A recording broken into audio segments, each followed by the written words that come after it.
Millionaire disguises himself as a chauffeur to test his rich fiancée's family, but what he discovers breaks his heart. Now he must make a decision that changes everything. Hello, viewer. Thanks for joining us. Leave a like and share your thoughts in the comments, along with the city you're watching from. Now let's continue with the story. Daniel Matthews stood by the wide windows of his penthouse in Midtown Manhattan, gazing at the city's glimmering skyline. The gentle hum of traffic below blended with the static sound of late-night news on the TV behind him.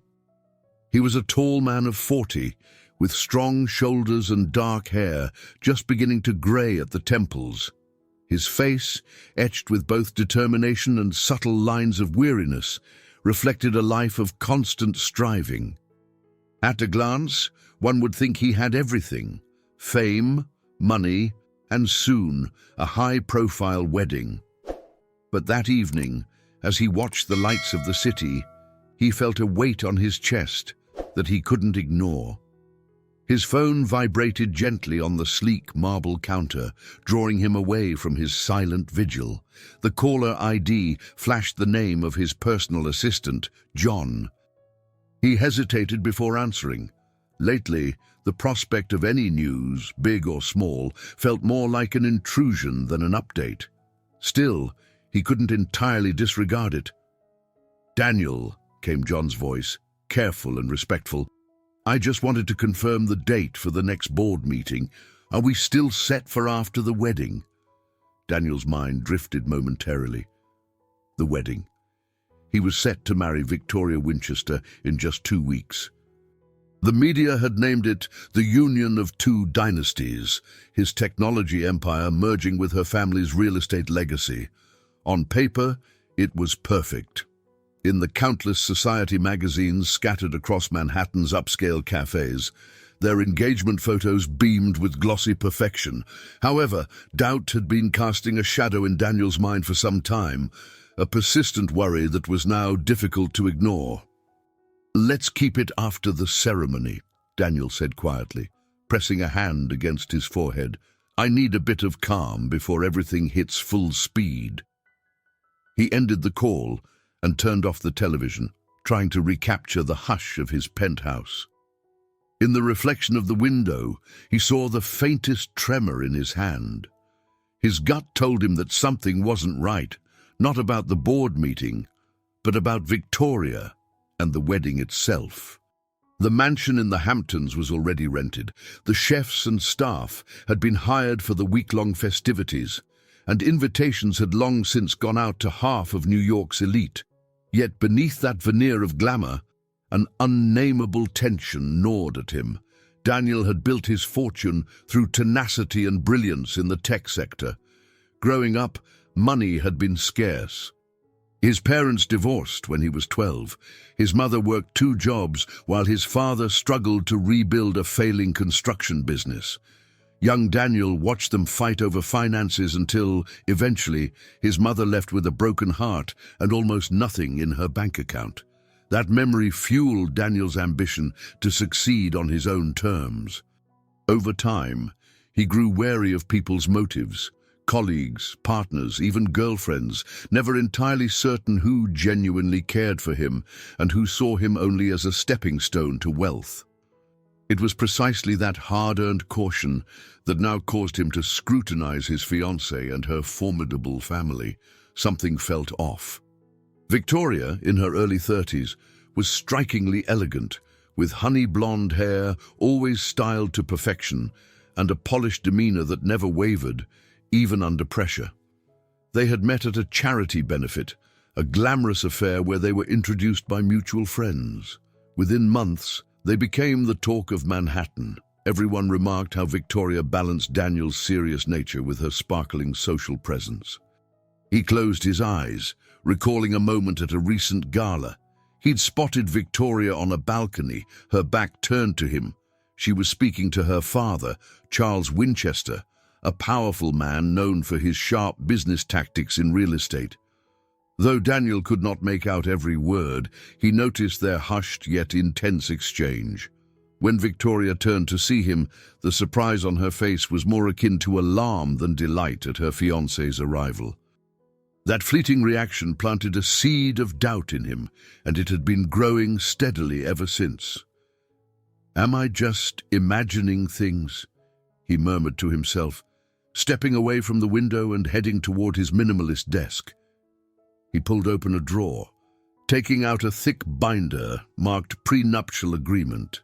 His attorneys had insisted on meticulous clauses to protect his assets, but Victoria's readiness to sign without question felt too smooth.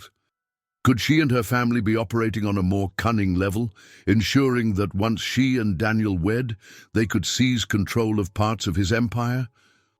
A soft sigh escaped him. He wanted love, not a business merger. The fear of being deceived, of giving his heart and trust to someone undeserving, pressed heavily on him. He reminded himself that not everyone was like his past partners, some of whom only desired his money and public image. Victoria had shown genuine warmth at times. She had comforted him during a stressful product launch, shared glimpses of her upbringing that resonated with his own complicated youth. Yet, the rumors swirling around the Winchester name created an uneasy swirl in his mind. As the clock neared midnight, Daniel gently closed the binder.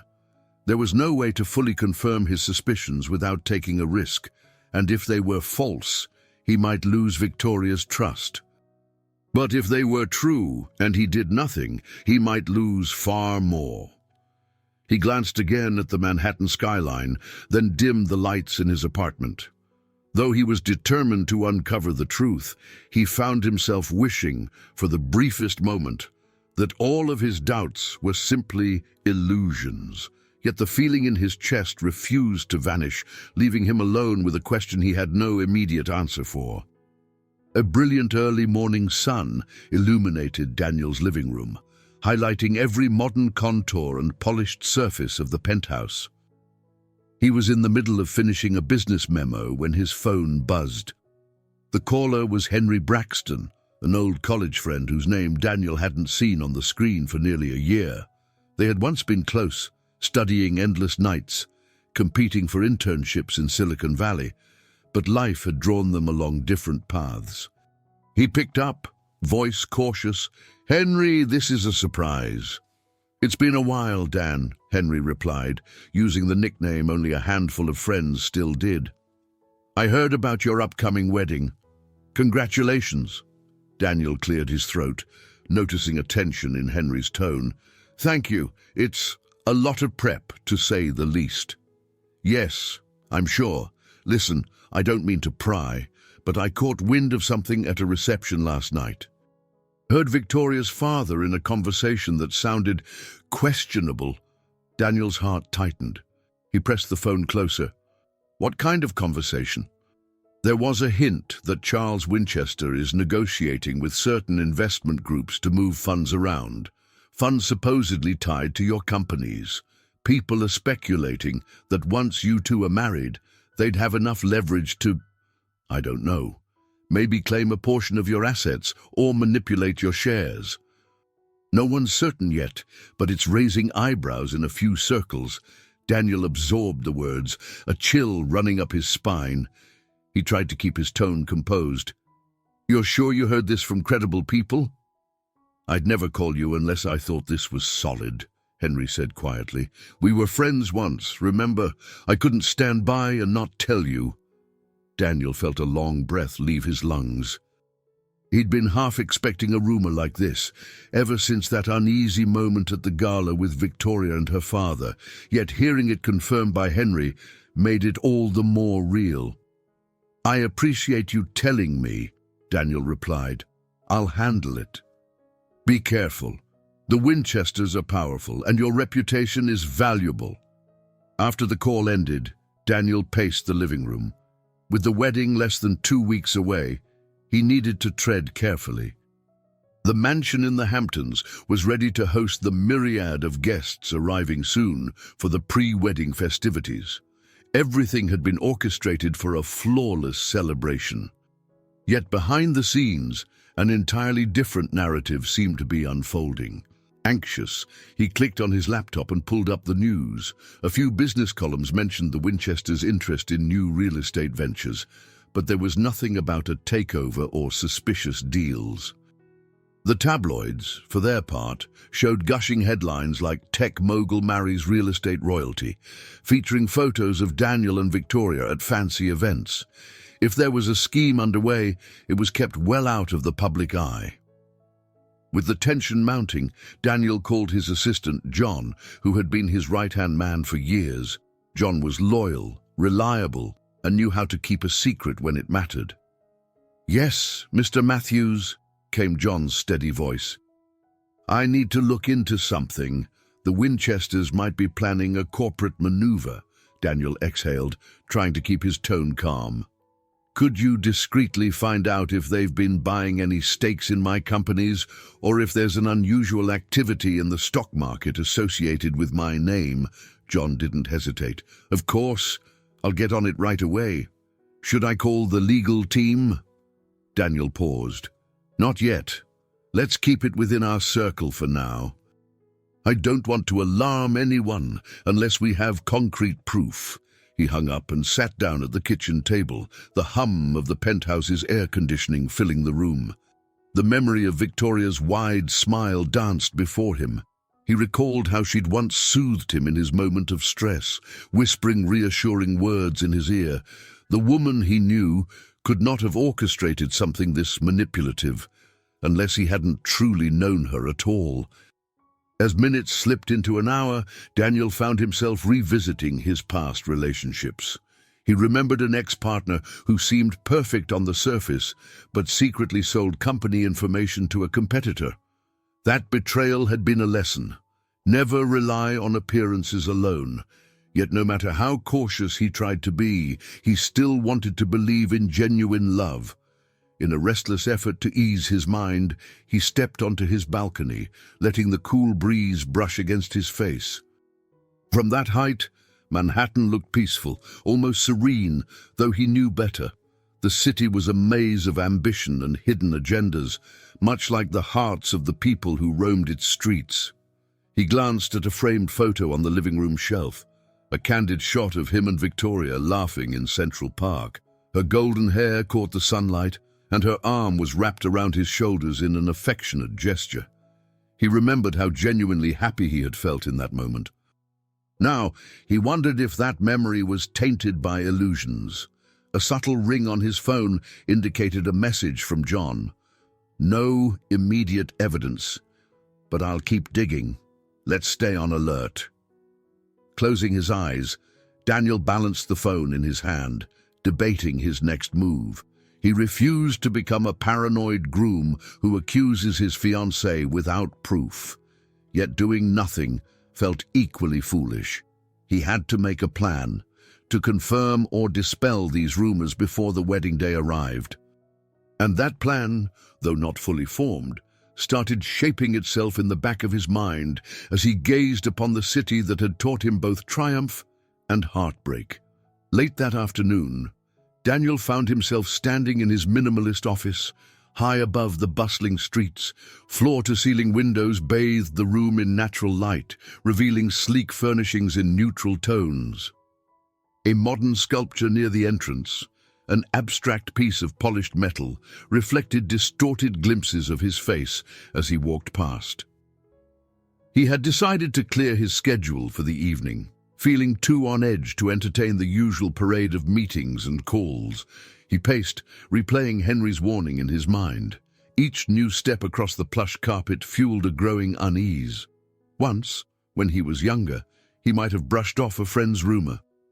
But now, at 40, with past betrayals still stinging, he was unwilling to dismiss anything that smelled of deceit. A soft knock sounded on the door.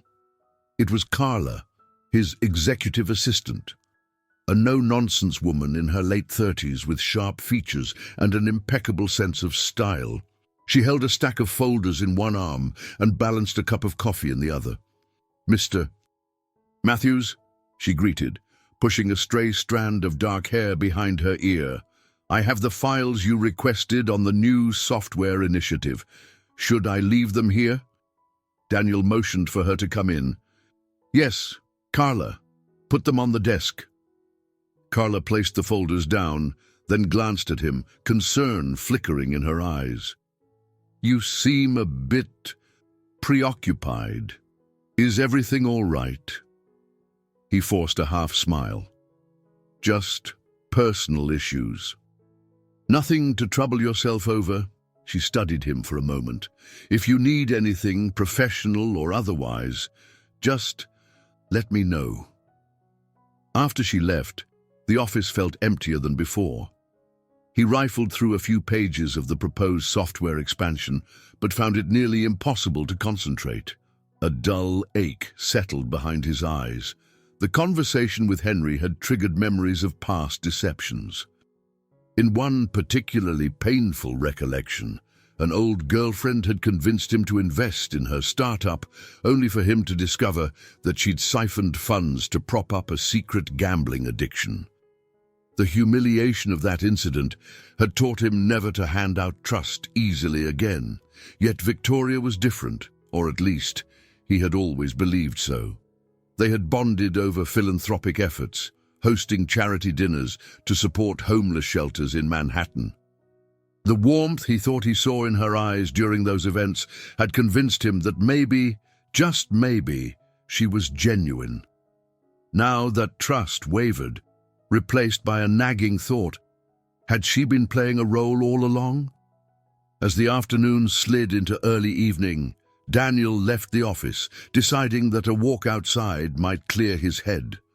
The crisp autumn air was a welcome change from the temperature-controlled environment of the building. He strolled a few blocks until he found a small park with scattered benches. An older woman fed pigeons, tossing bits of bread while humming a quiet tune. Her easy contentment contrasted sharply with the turmoil in Daniel's thoughts. He sat on a nearby bench, gazing at the city lights that began to blink on as dusk approached. Against the backdrop of Manhattan's towering skyscrapers, his concerns felt both monumental and strangely insignificant. He considered what it would mean to cancel the wedding so close to the ceremony date. It would cause a media frenzy, overshadow the philanthropic projects he and Victoria had planned, and possibly erode years of careful business relationships. Worse, it could confirm the cynic's belief that he was an eccentric tech mogul who trusted no one. But an even darker fear gnawed at him. If he went through with the wedding without confronting his suspicions, and if those suspicions turned out to be true, he would be betraying himself. Nothing frightened him more than the possibility of repeating old mistakes, ignoring red flags out of desperation for genuine love. A pair of teenagers jogged by, chatting animatedly about weekend plans. He envied their carefree laughter, recalling a time when he, too, roamed these city streets with nothing but optimism for the future. There was a period in his youth when he believed the world was full of possibilities, untarnished by greed or hidden agendas. Now, adulthood had taught him harsh lessons about the duplicity lurking behind polished smiles. Rising from the bench, Daniel took a deep breath and decided to head home. He slipped into the sidewalk crowd, weaving between briefcases and cell phones and half-burned cigarettes on the pavement. The city felt more overwhelming than ever, a sea of lives each carrying their own secrets and ambitions. At the penthouse door, he paused before inserting the key card. He thought of Victoria, picturing her relaxed on the sofa, maybe reading over the wedding itinerary. Would she greet him with a gentle kiss or a suspicious question about where he'd been? He realized he had no certainty anymore. He stepped inside, his reflection in the hallway mirror reminding him of the changes in his face since he first met Victoria. He looked older, more guarded. Feeling an urgent need for clarity, he told himself that the time for hesitation was drawing to a close. He needed to decide on a course of action, something that would either ease his fears or confirm them. A phone call or direct confrontation could give him some answers, but might also raise suspicion. Another, more covert plan began forming in his mind, one that would require greater risk but might finally unveil the truth about the Winchesters. He could scarcely believe he was considering it, but given his track record of heartbreak and betrayal, he felt there was no choice left but to take a leap into the unknown. On a grey, drizzly morning, Daniel arrived at a trendy brunch spot in the West Village for a meeting he had neither arranged nor entirely looked forward to. Victoria had texted the night before, asking if he could meet her father, Charles Winchester, for a friendly chat about the upcoming wedding. The subtext was clear. Charles had a plan, and Daniel was expected to hear it. Umbrella in hand, Daniel stepped inside, shaking the raindrops onto a decorative mat. The restaurant was polished and upscale, with marble-top tables and modern art. He spotted Charles immediately, at a corner table, waving a large hand in greeting. Charles was in his late 50s, robust in build, with silver-flecked hair and a face that wore perpetual confidence. The watch on his wrist gleamed with silent opulence. "Daniel," Charles boomed, rising to offer a firm handshake. "You're looking well." "Sit, sit." They took their seats, and a waiter promptly appeared with menus. Charles declined politely, saying he already had his coffee. Daniel ordered a simple black coffee and waited, curiosity and unease mingling within him. "I hope you don't mind my calling this little get-together," Charles said, leaning back in his chair. "These next couple of weeks will be busy, so I thought it wise for us to touch base about some important matters." "Family matters," Daniel inclined his head. "I appreciate the initiative." Charles's smile held a calculated warmth. "As you know, the Winchesters take pride in how we conduct business, be it personal or professional. I understand you're a man of equal standing in your realm, so I'm sure you get the importance of synergy, especially where large finances and reputations are concerned." Daniel caught the subtext immediately. He responded with careful politeness. "I do believe in synergy, though for me, it's also about transparency. I like to be in the loop." Charles's gaze sharpened slightly. "Well said. Which brings me to a small suggestion. Once you're officially part of the family, it might be beneficial for you to take it easy for a while. Perhaps step back from the daily grind at your tech corporation. You'll be husband to Victoria, after all, and a face for our combined philanthropic efforts. Public appearances, charity events, it'll require a lot of energy." Daniel's brow furrowed. He recognized the tactic, encouraging him to cede some control of his company. If he stepped back, Victoria or Charles could start weaving themselves into the organization's core. "I see. That's quite the suggestion," he replied neutrally. "I only mention it because I know the stress of running a major business. It can really wear you down, and we wouldn't want our new family member feeling overwhelmed. Anyway," Charles continued with a dismissive wave, "it's food for thought. Let me know if you need any help making those transitions." Daniel studied him, trying to keep his expression composed. "I appreciate the concern. I'll consider it." A new hush fell between them as the waiter returned, placing Daniel's coffee on a small saucer. Charles sipped from his own cup, then cleared his throat. "I've also spoken with Victoria about the final wedding details. She mentioned you were partial to a smaller ceremony, but we felt it best to go big. This is a momentous occasion for both families, after all." Daniel's mind flickered back to the rumor Henry had shared about corporate maneuvering.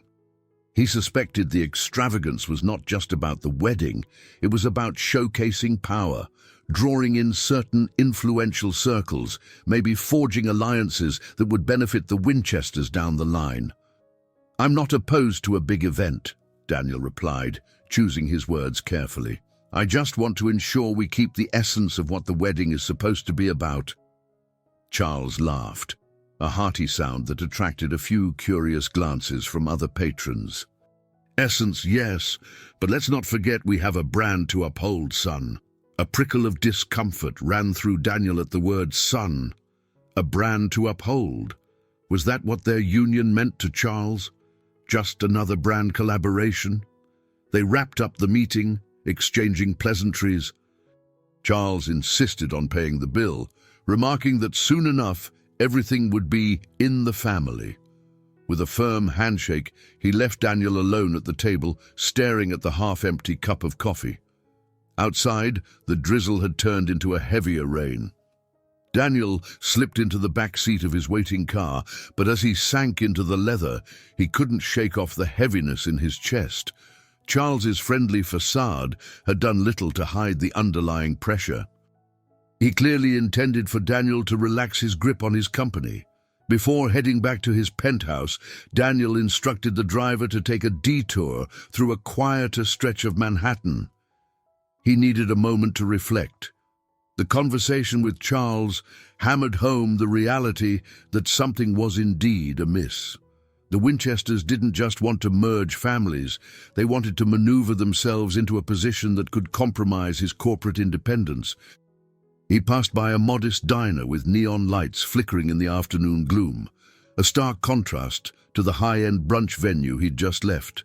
He realized then how far removed he had become from ordinary life, and how easy it was for powerful figures like Charles to orchestrate plans behind polished smiles. Clutching his phone, Daniel scrolled through messages, one from Victoria asking if he was all right, another from an event planner confirming the arrival date for the wedding caterers. He typed a non-committal reply to Victoria, then paused. Deep in his gut, he knew time was running out. He had to decide whether to confront her directly or find a more subtle way to confirm his fears. As he neared his building, an uneasy resolution formed in his mind. He'd never been the type for elaborate schemes, but this time he might have no other choice. The look in Charles's eyes had convinced him that if he didn't act soon, the Winchesters would. By the next evening, Daniel was sitting alone in his spacious living room, every overhead light turned off, relying solely on the ambient glow from the city beyond his windows. He had grown accustomed to spending late nights in partial darkness. Somehow, it helped him think more clearly. On the coffee table lay his laptop, open to the internal email system for his company. The cursor blinked, awaiting a message he was struggling to articulate. He was about to send a memo to John, a request for something unusual, the creation of a fake identity for a part-time driver. Daniel had heard that Victoria's usual chauffeur would be away for medical reasons during the pre-wedding celebrations in the Hamptons. It felt like the perfect window of opportunity to insert himself into the Winchester household, unseen in plain sight. He typed slowly, carefully so as not to betray any detail that might later seem suspicious. The email was brief, a request to arrange all the necessary documents, background checks, and references for a man named James Whitley.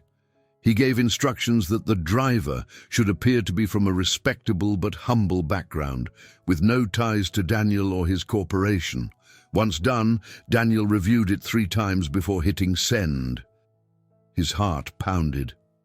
This plan, disguising himself to observe Victoria's family, seemed risky and even dishonest. Yet part of him felt oddly at peace with the decision. The alternative was to confront Victoria or Charles directly with nothing more than rumors. With his personal history of being manipulated, he wanted concrete proof before taking any drastic steps.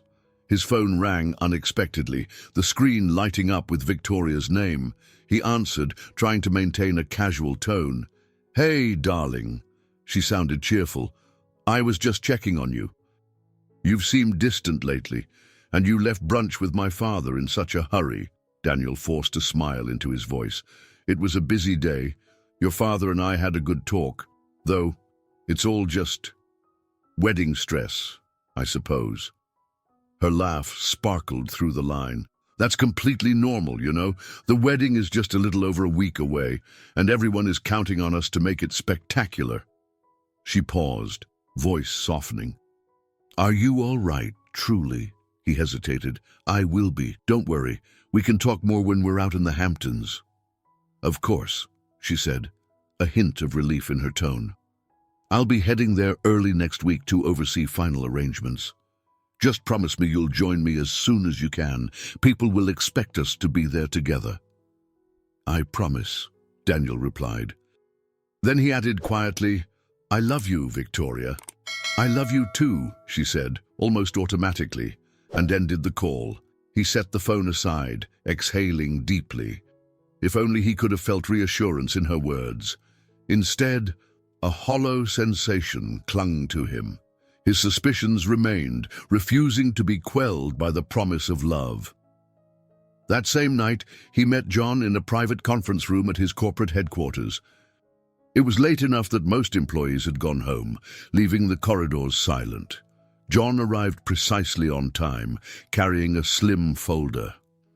"Mr. Matthews," he greeted, his loyal gaze flicking to the security camera above. "We're good to talk here?" Daniel nodded. "Yes, the cameras only record video in this room, no audio. Just keep your voice low."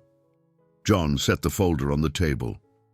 "These are the documents for James Whitley, including a driver's license, references, and some background details. Everything looks real enough for any casual inspection." Daniel flipped through the pages, his jaw tightening as he took in the fictional biography of his alter ego.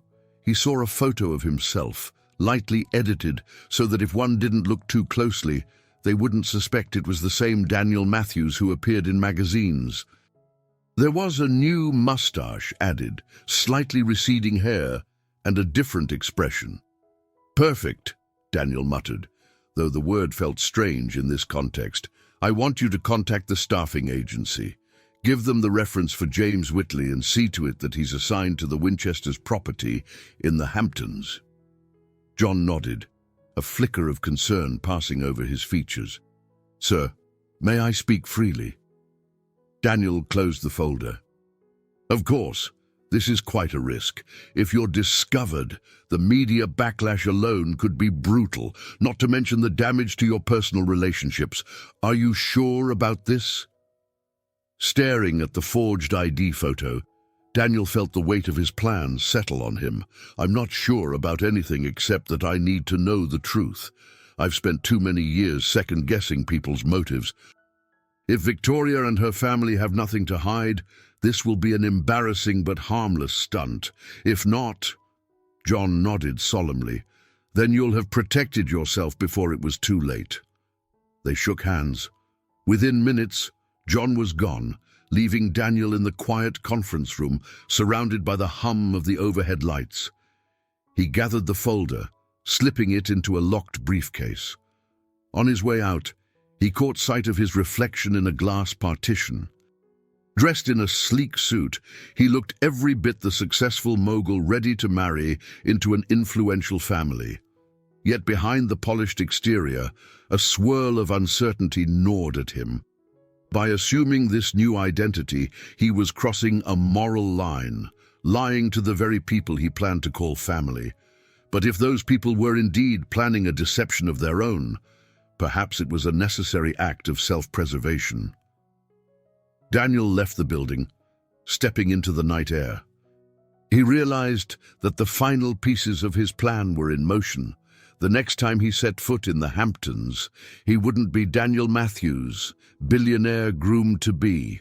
He would be James Whitley, a humble driver, ready to discover just how genuine his bride and her powerful family really were.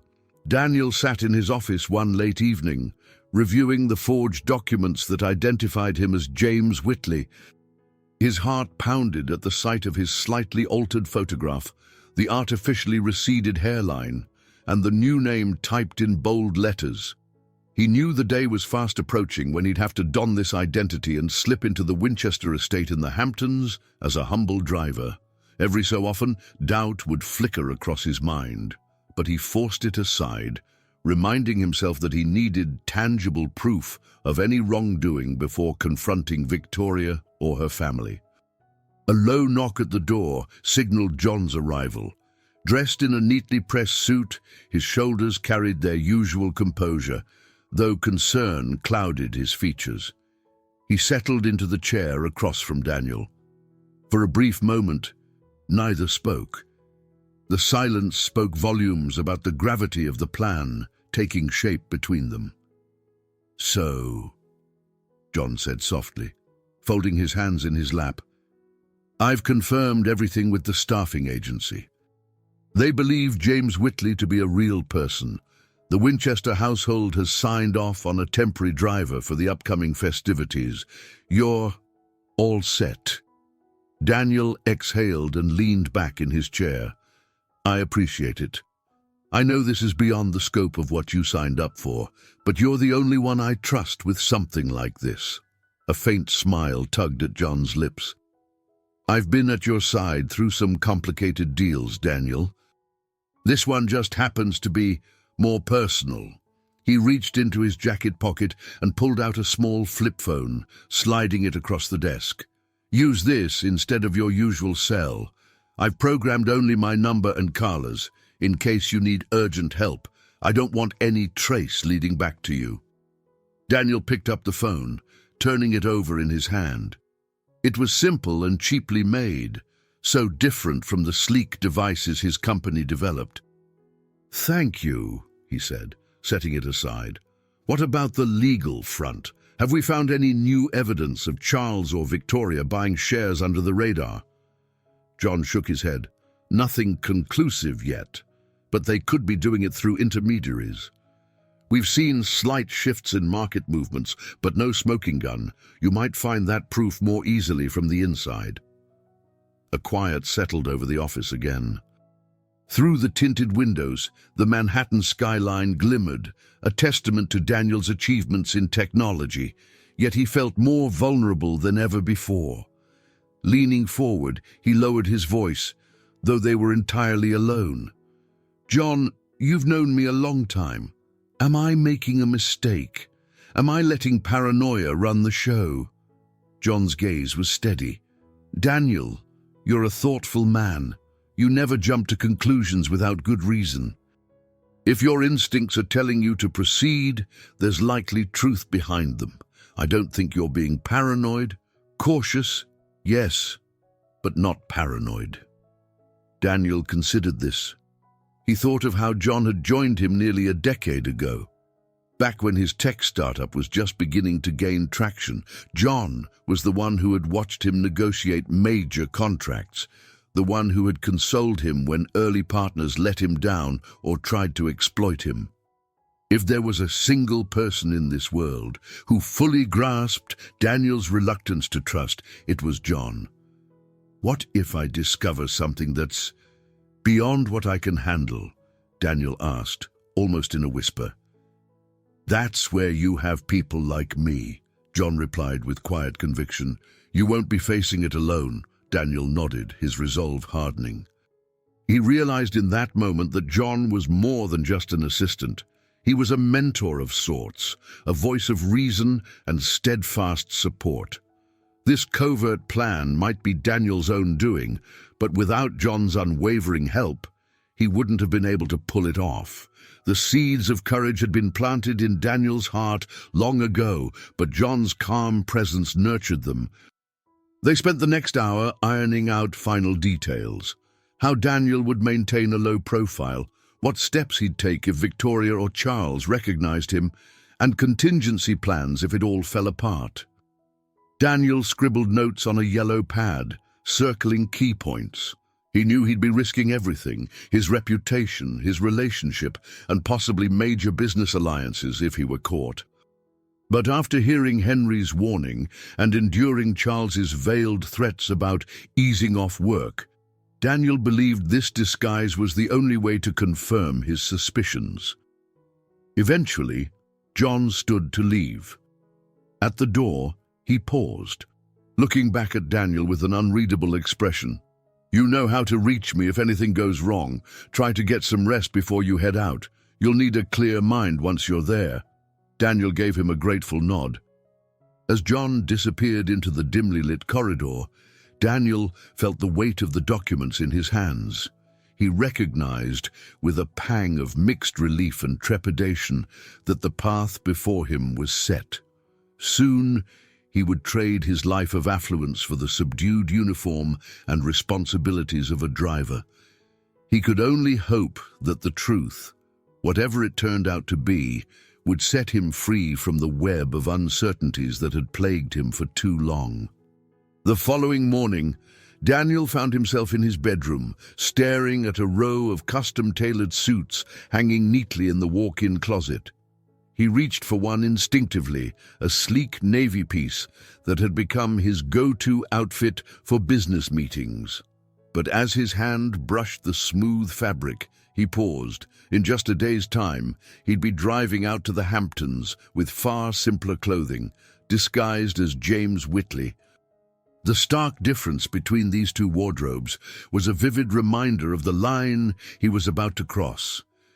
He lowered his arm, turning instead to a suitcase near the bed. Inside lay the well-worn jeans, plain polo shirts, and a low-key black jacket he'd purchased to suit the persona of a regular chauffeur. He ran a thumb over the plain cotton, feeling oddly disconnected from the opulent life he'd built. A pang of apprehension tightened his chest. Soon he would be stepping away from everything familiar, at least for a little while. The phone buzzed, snapping him from his thoughts. He glanced at the screen. Victoria. Taking a slow breath, he answered, trying to project a calm he didn't fully feel. "Good morning." "Morning, love," she said, her voice bright. "I'm just calling to confirm. The wedding planner needs you at the Hamptons estate by Wednesday." "That's 2 days from now, right? We're trying to finalize the timeline for the rehearsal dinner." Daniel swallowed. He'd orchestrated a cover story about a last-minute business crisis that would prevent him from arriving until late in the week. "That's the plan, yes. I've got an urgent round of investor meetings I can't miss. But you go ahead, and I'll join you as soon as I'm done." She made a small sound of disappointment. "I understand. I suppose we can't complain about a man who's so dedicated to his career. It's part of what makes you. He forced a light laugh, wishing he could find comfort in her words. "Yeah, that's me. Always working. I'll do my best to wrap up quickly." After a bit more small talk, they ended the call. Daniel exhaled, his heart heavy. He felt a twinge of guilt for lying so seamlessly. But how else could he test what might be happening behind his back? In a way, this was the last act of self-preservation he could cling to. Before leaving his penthouse, he took one final look around. The sleek furniture, the abstract paintings, and the expansive view of Manhattan. This was his fortress, his world. Yet he'd be stepping out of it, symbolically shedding Daniel Matthews and everything that name implied. He locked up the penthouse with a strange sense of finality, as though saying goodbye to more than just his home. Downstairs, the elevator doors slid open to reveal his usual driver, Mark, waiting by the limousine. Daniel approached with a cordial nod. "Mark, I won't be needing the limo today. Take the rest of the week off once you drop me at the office." Mark raised a brow in surprise. "The whole week, sir. Are you sure?" Daniel handed over an envelope with a generous tip. "Yes, I'll be out of the city. Personal business." "You deserve some time off." A hint of a smile crossed the driver's face. "Thank you, Mr. Matthews." Sitting in the back seat, Daniel felt a wave of reluctance. This was one of the last times he would ride in his own limousine before adopting a new identity. The city streets zipped by, full of busy shoppers, tourists snapping pictures, and professionals rushing to their appointments. A pang of nostalgia washed over him. He'd come a long way since his humble beginnings, building a billion-dollar empire that allowed him to travel in style wherever he went. Now, ironically, he would be stepping into the role of the hired help. At the office, he spent the day ensuring operations would run smoothly in his absence. He summoned Carla, who entered with her usual efficient stride. They reviewed pending contracts, the status of current projects, and anything that might require Daniel's personal attention. When they finished, She lingered by the door. "Sir, you still seem restless. I can handle the next few days just fine. Are you absolutely sure there's nothing else we should discuss?" He considered her question carefully. Carla had always been trustworthy, but sharing his plan with more people only increased the risk. He gave her a small shake of his head. "I appreciate your concern, but everything is in place, I promise." She nodded, though apprehension flickered in her eyes. "All right, let me know if you need anything. Good luck with whatever it is you're dealing with." By late afternoon, Daniel left the building with a packed leather duffel bag rather than his usual designer briefcase. He took a taxi, an ordinary yellow cab, not the black luxury car he owned, and directed the driver to a discreet parking garage near the outskirts of Manhattan. There, in a reserved spot, waited a modest sedan arranged by John. Sliding into the driver's seat, Daniel caught his reflection in the rearview mirror. His expression was tense, his eyes reflecting a mixture of anticipation and dread.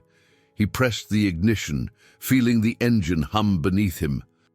This car was far from the sleek machines he was used to, but it suited James Whitley perfectly. Turning onto the highway, Daniel felt the city fade behind him. With each passing mile, he left behind Daniel Matthews, the billionaire tech entrepreneur, and prepared himself for the role of an unassuming chauffeur. His mind buzzed with doubts, but he clenched the wheel, resolved. There was no turning back now. In 2 days, he would enter the Winchester estate not as an honored guest or husband-to-be, but as a simple employee. Part of him wondered if he'd ever truly return to the life he was leaving. 2 days later, a grey sedan rolled up to the gated entrance of a sprawling estate in the Hamptons. The property's tall iron gates were flanked by manicured hedges and a pristine stone wall that spoke of old money.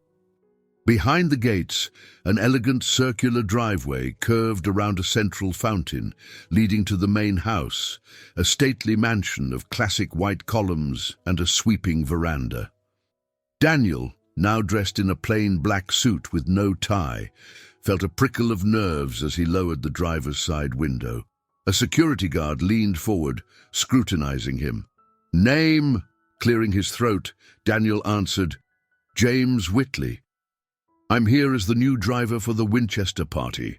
The guard checked a clipboard. "Yes, Mr. Whitley, you're expected. Please proceed. Park around back where the staff enters." Easing the sedan forward, Daniel's hands tightened on the steering wheel. This was the moment where all his plans and fears coalesced. Beyond the gate stretched immaculately kept lawns, gardens lined with fresh blooms, and a large stone fountain at the mansion's entrance. He couldn't deny the estate's grandeur, though it felt oddly foreign to him. Normally, if he were arriving as Daniel Matthews, he would have driven in through the main driveway, likely greeted by a butler or house manager. Today, as James Whitley, he was relegated to a back parking area tucked beside the servants' quarters. He found a designated spot near a row of identical black cars, limousines and SUVs awaiting instructions. Exhaling, he turned off the engine. The place was bustling with activity. Catering vans unloaded crates of fresh produce, a team of florists arranged elaborate bouquets on rolling carts, and staff members in crisp uniforms hurried back and forth. Daniel stepped out into the mild Hamptons air, the tang of salt from the distant ocean mixing with the scent of freshly cut grass. He approached a side entrance where a tall woman in her 50s, wearing a neatly pressed navy blazer, stood with a clipboard in hand, directing staff. She glanced at him. "You must be James Whitley. I'm Martha, the house manager. Follow me. We'll get you squared away with your quarters and schedule." He nodded, struggling to mask the air of confidence that naturally accompanied him. "Thank you," he said, forcing a mild tone. They walked down a narrow corridor leading to the staff wing.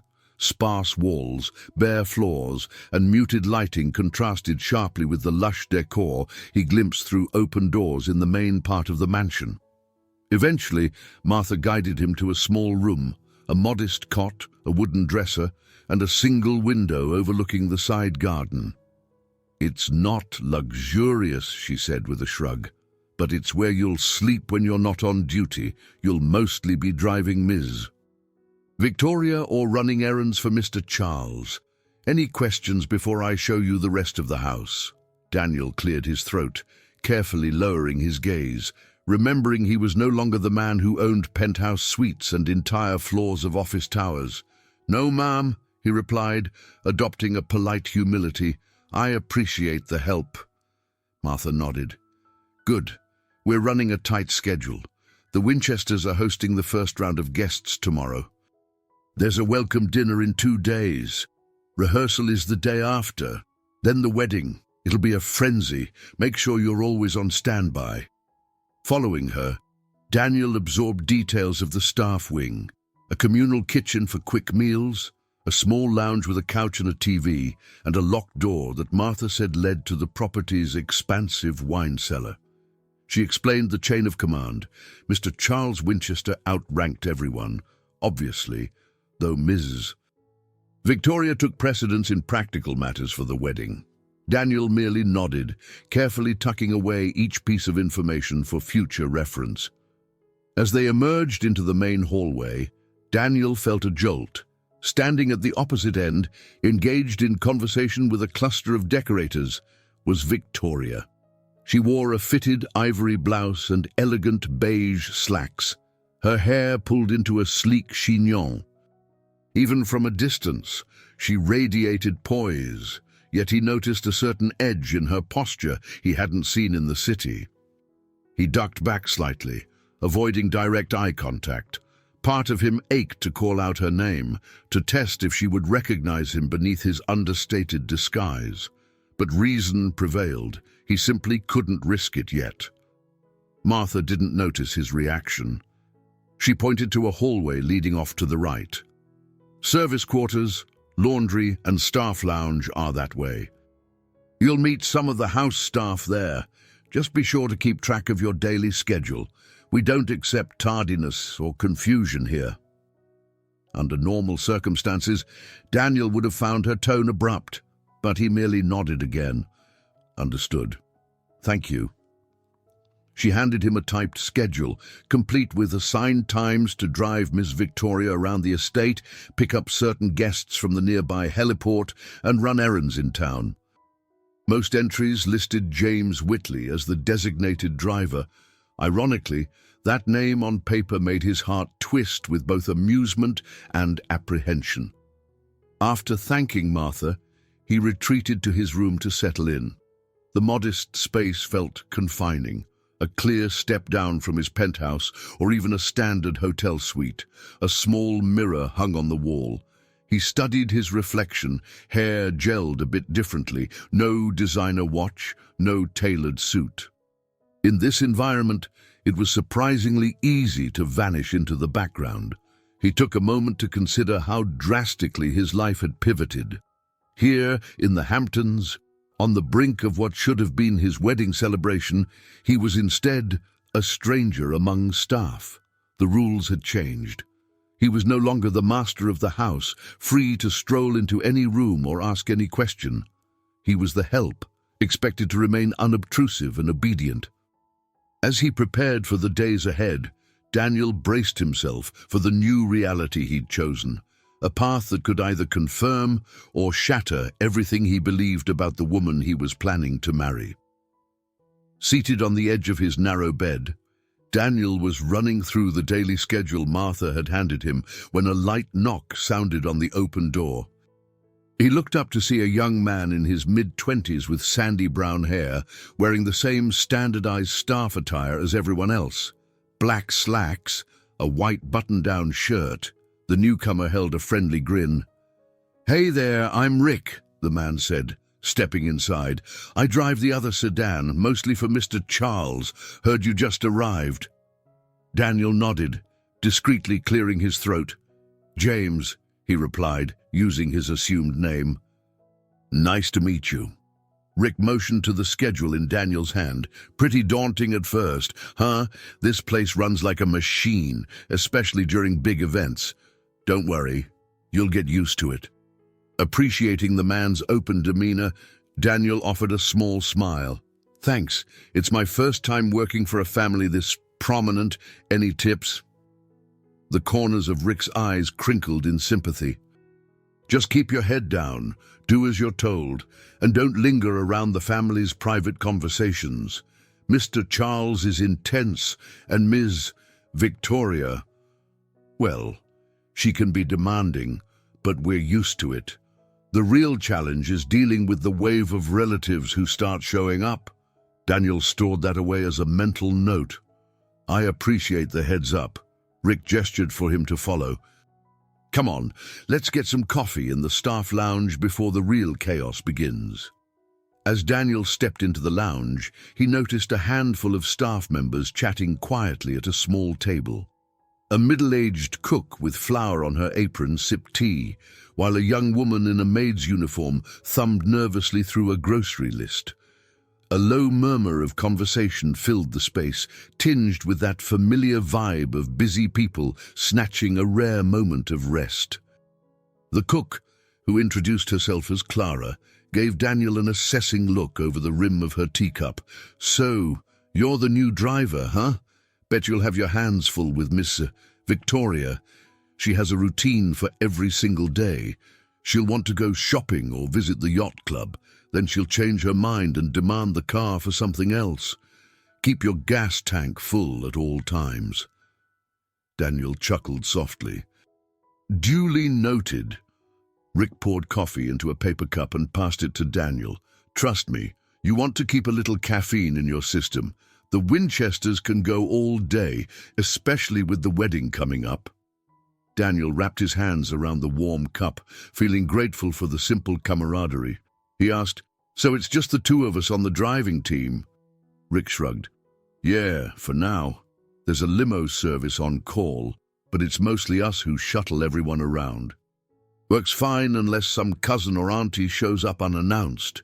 He rolled his eyes with a grin that suggested it happened more often than not. Observing the group, Daniel felt a growing sense of empathy for these people who kept the Winchester estate running smoothly. They weren't just faceless employees. They had personalities, concerns, a certain pride in their work. He realized he had rarely connected with staff on this level. He'd always been polite, but distant. Now, forced to blend in as one of them, he found himself noticing the small, human details of their everyday lives. Not long after, Martha's voice echoed down the corridor, summoning everyone to their posts. Daniel quickly drained the last of his coffee and followed Rick out. Together, they passed through the kitchen, where the clang of pots and pans mixed with the mouth-watering aroma of fresh basil and simmering sauces. Caterers bustled about, preparing for a gathering later that evening, apparently a small welcome party for out-of-town relatives. As Daniel moved through the halls, he kept an eye out for Victoria, careful not to cross paths with her unless absolutely necessary. When at last he heard her voice drifting through an open door, he ducked behind a large decorative pillar, waiting until she moved on. It felt strange and thrilling to skulk in shadows in his own fiancée's home.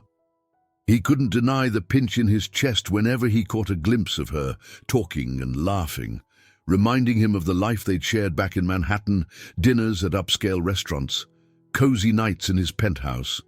That life seemed so distant now.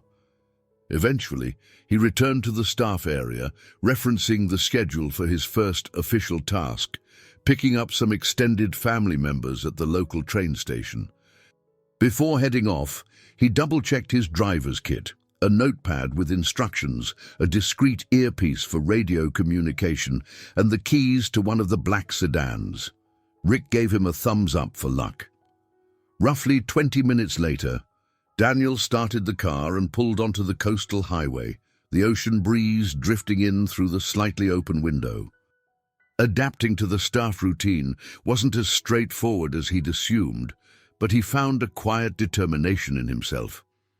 He'd come here for answers, and the first step was blending in seamlessly, making sure no one suspected his real identity.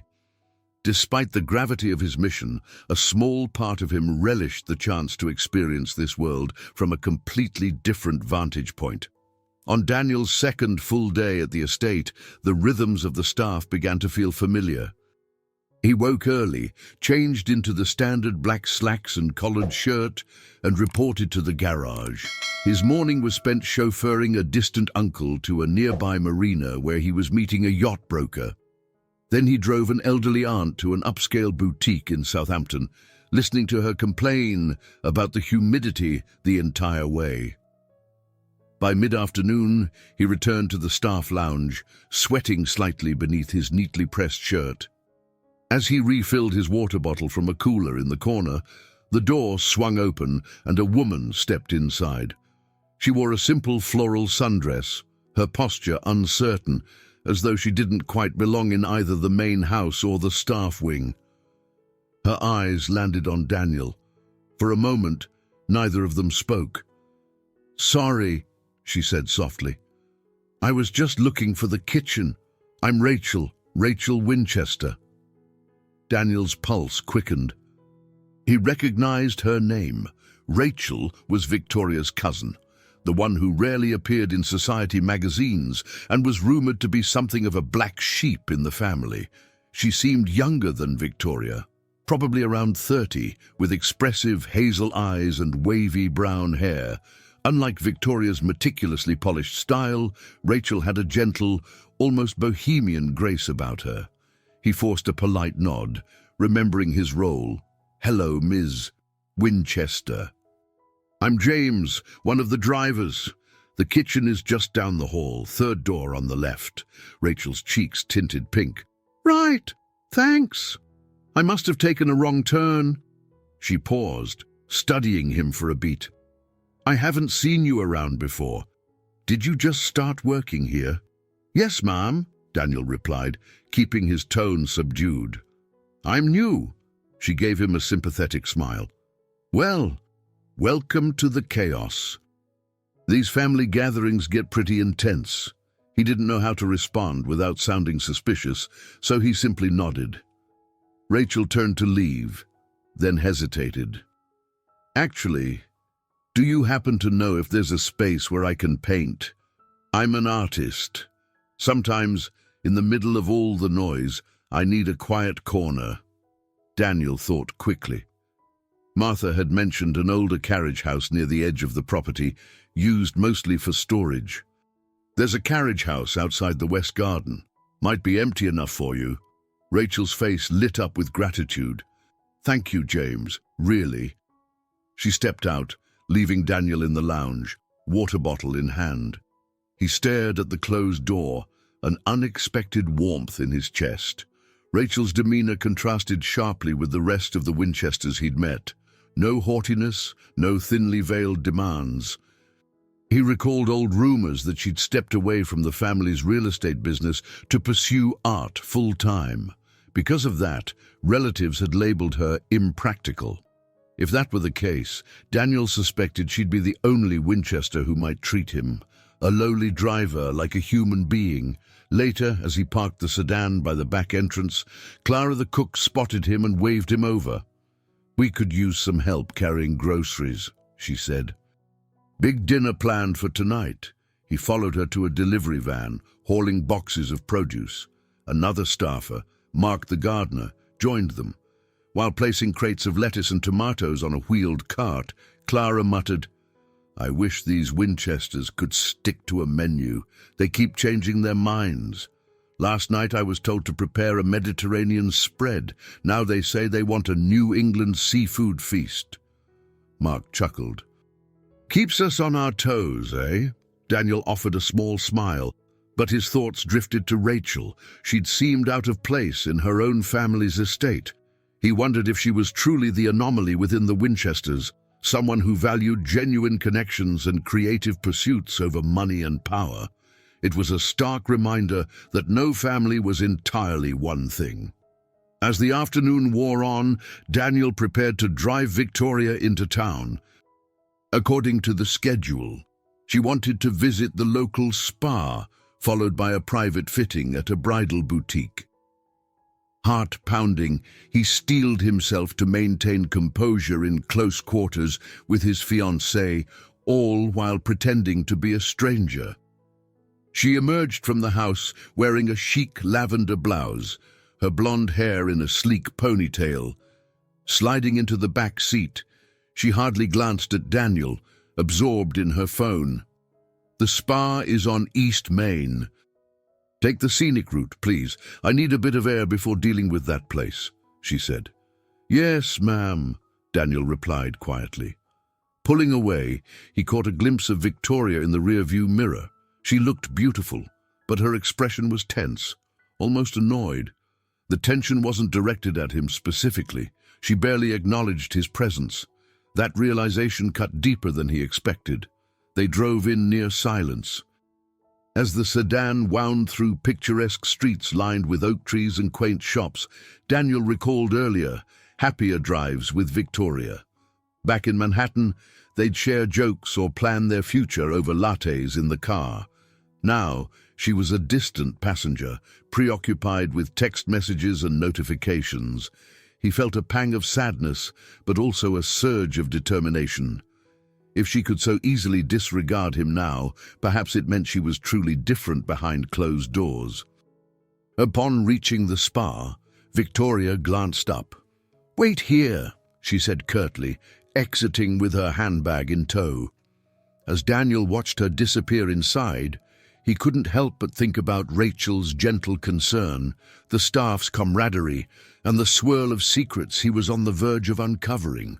Surrounded by potential foes, he realized that allies might be found in the most unlikely corners of this lavish estate. But he also knew that forging any true connection under a false identity was a precarious venture. Later that evening, the mansion buzzed with rising energy.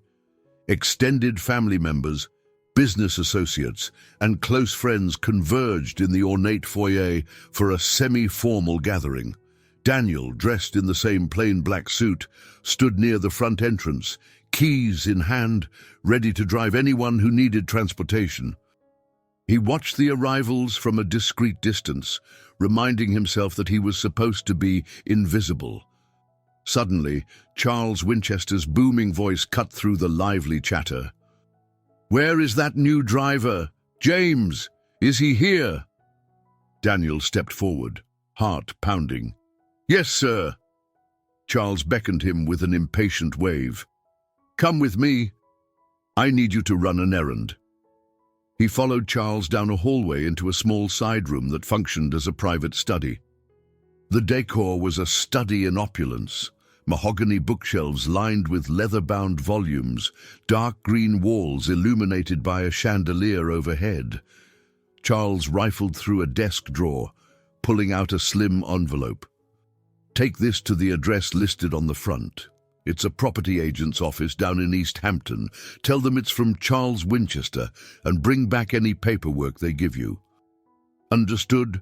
Daniel sensed something guarded in Charles's eyes, a glint that hinted at secrecy. He nodded. "Yes, sir, right away." As he turned to leave, Charles cleared his throat. "And, James, a word of caution. This is confidential business. Don't go snooping around or you'll find yourself out of a job. Understood?" The challenge in Charles's stare felt like a dare. Daniel bowed his head slightly. "Understood, Mr. Winchester." He left the house through the staff entrance, envelope tucked safely in his inside pocket. The night air was cool against his face. While it could be a mundane real estate transaction, the clandestine nature piqued his suspicion. Perhaps this would lead him to the first concrete evidence of the Winchesters' plan to manipulate his, or rather, Daniel Matthews' corporate assets. He started the sedan and headed down the long driveway. Once on the main road, he flipped on the interior light briefly to glance at the envelope's front. No name, just an address. The distinct handwriting looked more like a scrawl than elegant script. He considered opening it, but doing so risked leaving signs that could raise suspicion. He'd have to be more careful. After a 20-minute drive under starlit skies, he arrived at a modest office building. Most suites were dark, but one on the ground floor glowed with fluorescent light. The glass door bore a painted sign, Long Island Coastal Properties. Daniel entered, finding a lone receptionist behind a cluttered desk. She looked up, blinking with mild surprise. "May I help you?" "I'm delivering this, from Charles Winchester." He set the envelope before her. Her eyes flicked from him to the envelope. "Wait a moment." Slipping into a back office, she left Daniel alone in the reception area. He scanned the walls. Pictures of beach houses, farmland, and new developments covered the bulletin boards. A few real estate brochures were spread out on a coffee table. Moments later, the receptionist returned, carrying a sealed folder. "You're to take this back. And Mr. Winchester said you should give him this." She handed Daniel a handwritten note on stationery. Daniel tucked everything under his arm. "Thank you. Have a good night." On the drive back, curiosity gnawed at him. What if these documents contained something about his own properties or shares? He fought the urge to pull over and inspect them. If he risked it and Charles found any sign of tampering, Daniel's entire plan could collapse. Better to keep his cover intact a little longer. Finally, he reached the estate, slipping in through the staff entrance. The house remained in full swing, with guests mingling in the lavish sitting rooms. Carefully, he sought out Charles, who stood by an ornate fireplace, whiskey glass in hand, talking to an older gentleman in a tuxedo. Charles broke off his conversation, turning to Daniel with a faintly challenging expression. "Good, you're back. Give me the folder." Daniel handed it over, along with the note. Charles pocketed the note, then tossed a quick glance through the top pages, nodding in satisfaction. "All right, James, that's all for tonight. Go get some rest, or help the kitchen if they need a hand. Don't go wandering." "Yes, sir," Daniel said. He turned and left, heart racing. He was sure that the contents of that folder were significant, maybe a contract or deed, but for now it was out of reach. This was the first real test Charles had thrown his way, and Daniel had followed the man's instructions to the letter without giving himself away. He found refuge in the back corridors, eventually making his way to the staff lounge. Rick was there, finishing a late dinner while Clara dried some dishes by a small sink. They greeted him with cordial nods. "Errand run for Mr. Winchester?" Rick asked, raising an eyebrow. "He does that sometimes, likes to test the new staff." Daniel forced a shrug. "I guess I passed." Clara smirked. "Charles doesn't care about passing or failing. He just wants to see if you'll talk too much or ask the wrong questions. That's how he roots out potential troublemakers." A prickle of unease ran through Daniel. He realized that he was indeed a troublemaker in Charles's eyes. If only the man knew. He was here under false pretenses, ready to expose any shady dealings. For now, though, he was just an obedient driver named James Whitley, blending into the household. As the night wore on, Daniel returned to his small room, determined to gather more proof. This was only the beginning. He might have succeeded in his first test, but he sensed that bigger challenges and more dangerous confrontations lay ahead. If he wanted the truth, he needed to tread carefully, watching and listening for any slip of information that could confirm his suspicions. He closed his eyes, exhaustion tugging at him. The plan was unfolding, and if he could endure these early trials, perhaps he would finally uncover whether the woman he'd almost married was truly everything she seemed, or if, deep down, she and her family had orchestrated a masterful deception.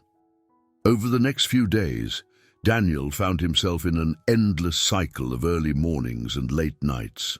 As James Whitley, he fetched guests from the train station, delivered them to the estate, then shuttled them around the Hamptons on a whim. The flow of people, cousins, uncles, close friends, and business associates grew larger by the hour.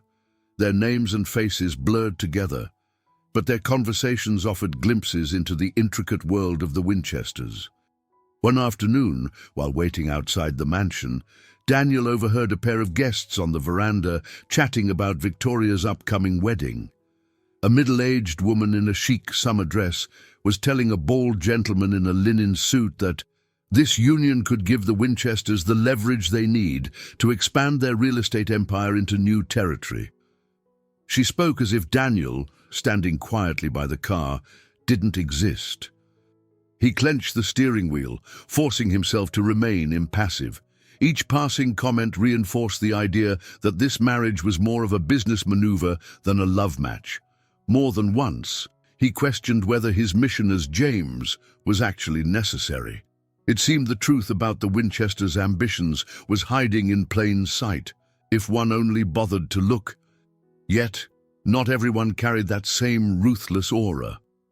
Daniel drove Rachel a few times, mostly to local art galleries or secluded spots along the beach where she liked to paint sunsets and ocean views. She often sat beside him in the front seat, ignoring the typical arrangement where employers ride in the back. She was always kind, asking about his day or offering him coffee. It gave him a strange sense of normalcy in an otherwise tense environment. "So, James," she said one afternoon, gently sipping from a to-go cup, "do you ever feel overwhelmed by all this?" She waved a hand toward the passing coastline, the sprawling wealth and extravagance that dominated the Hamptons. He weighed his words carefully. "I've worked around wealthy families before, but the Winchesters, they seem different." Rachel frowned. "They definitely are. On one hand, they're powerful, generous with charities sometimes, and they know how to host grand gatherings. But on the other, there's a strict hierarchy." She glanced at him. "Staff are treated kindly as long as they stay in their place. And if you're part of the family but don't fit the mold, like me, it can be stifling." He caught a note of pain in her voice. Rachel had hinted before that she'd chosen a different path, pursuing art instead of diving into the family business, and was often sidelined for it. He felt an unexpected connection to her sense of displacement. Here he was, a man who should have been the guest of honor in this mansion, now relegated to the role of an outsider. In a way, he and Rachel existed on the fringes of the Winchester world, each for different reasons. When they got back, she offered a kind smile and said, "Thanks for driving me. If you ever need a breather, you're welcome to watch me paint in the carriage house." "It's quiet there." He appreciated the invitation, but declined politely, knowing he had to remain vigilant.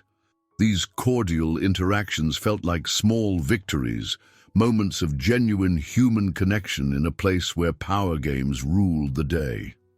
Later that same evening, Daniel found himself escorting Victoria and 3 of her closest friends to a private yacht party. The women were dressed in elegant cocktail attire, talking animatedly about the big day, now only a handful of days away.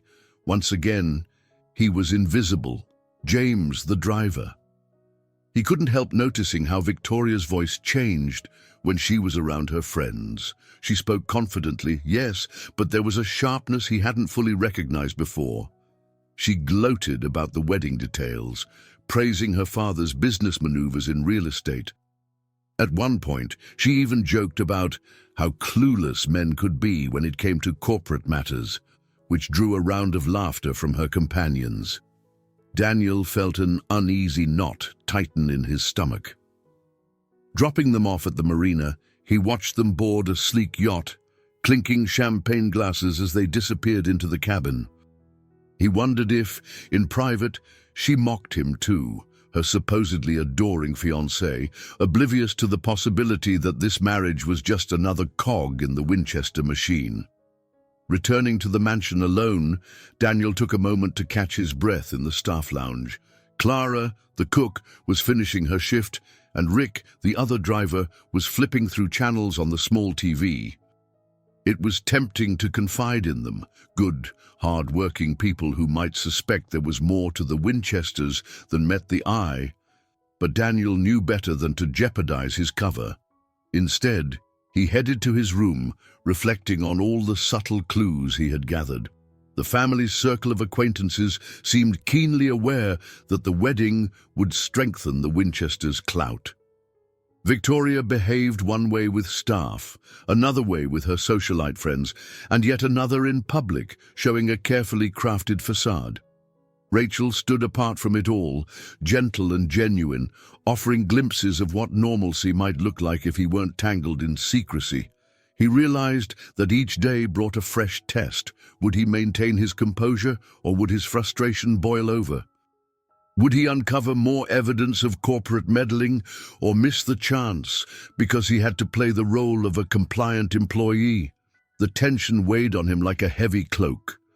Yet beneath that anxiety lay an awakening clarity. The closer he got, the more convinced he became that the Winchesters were up to something nefarious. The challenge now was gathering proof solid enough to confront them, and deciding how long he could bear to remain hidden in plain sight. Late in the afternoon, Daniel noticed an unfamiliar car pull up to the estate, a sleek black sedan with tinted windows. Two men in dark suits emerged, their demeanor brisk and businesslike.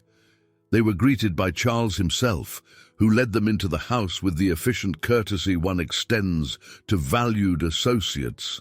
Sensing something significant, Daniel hovered near the garage, engine idling as he pretended to check fluid levels.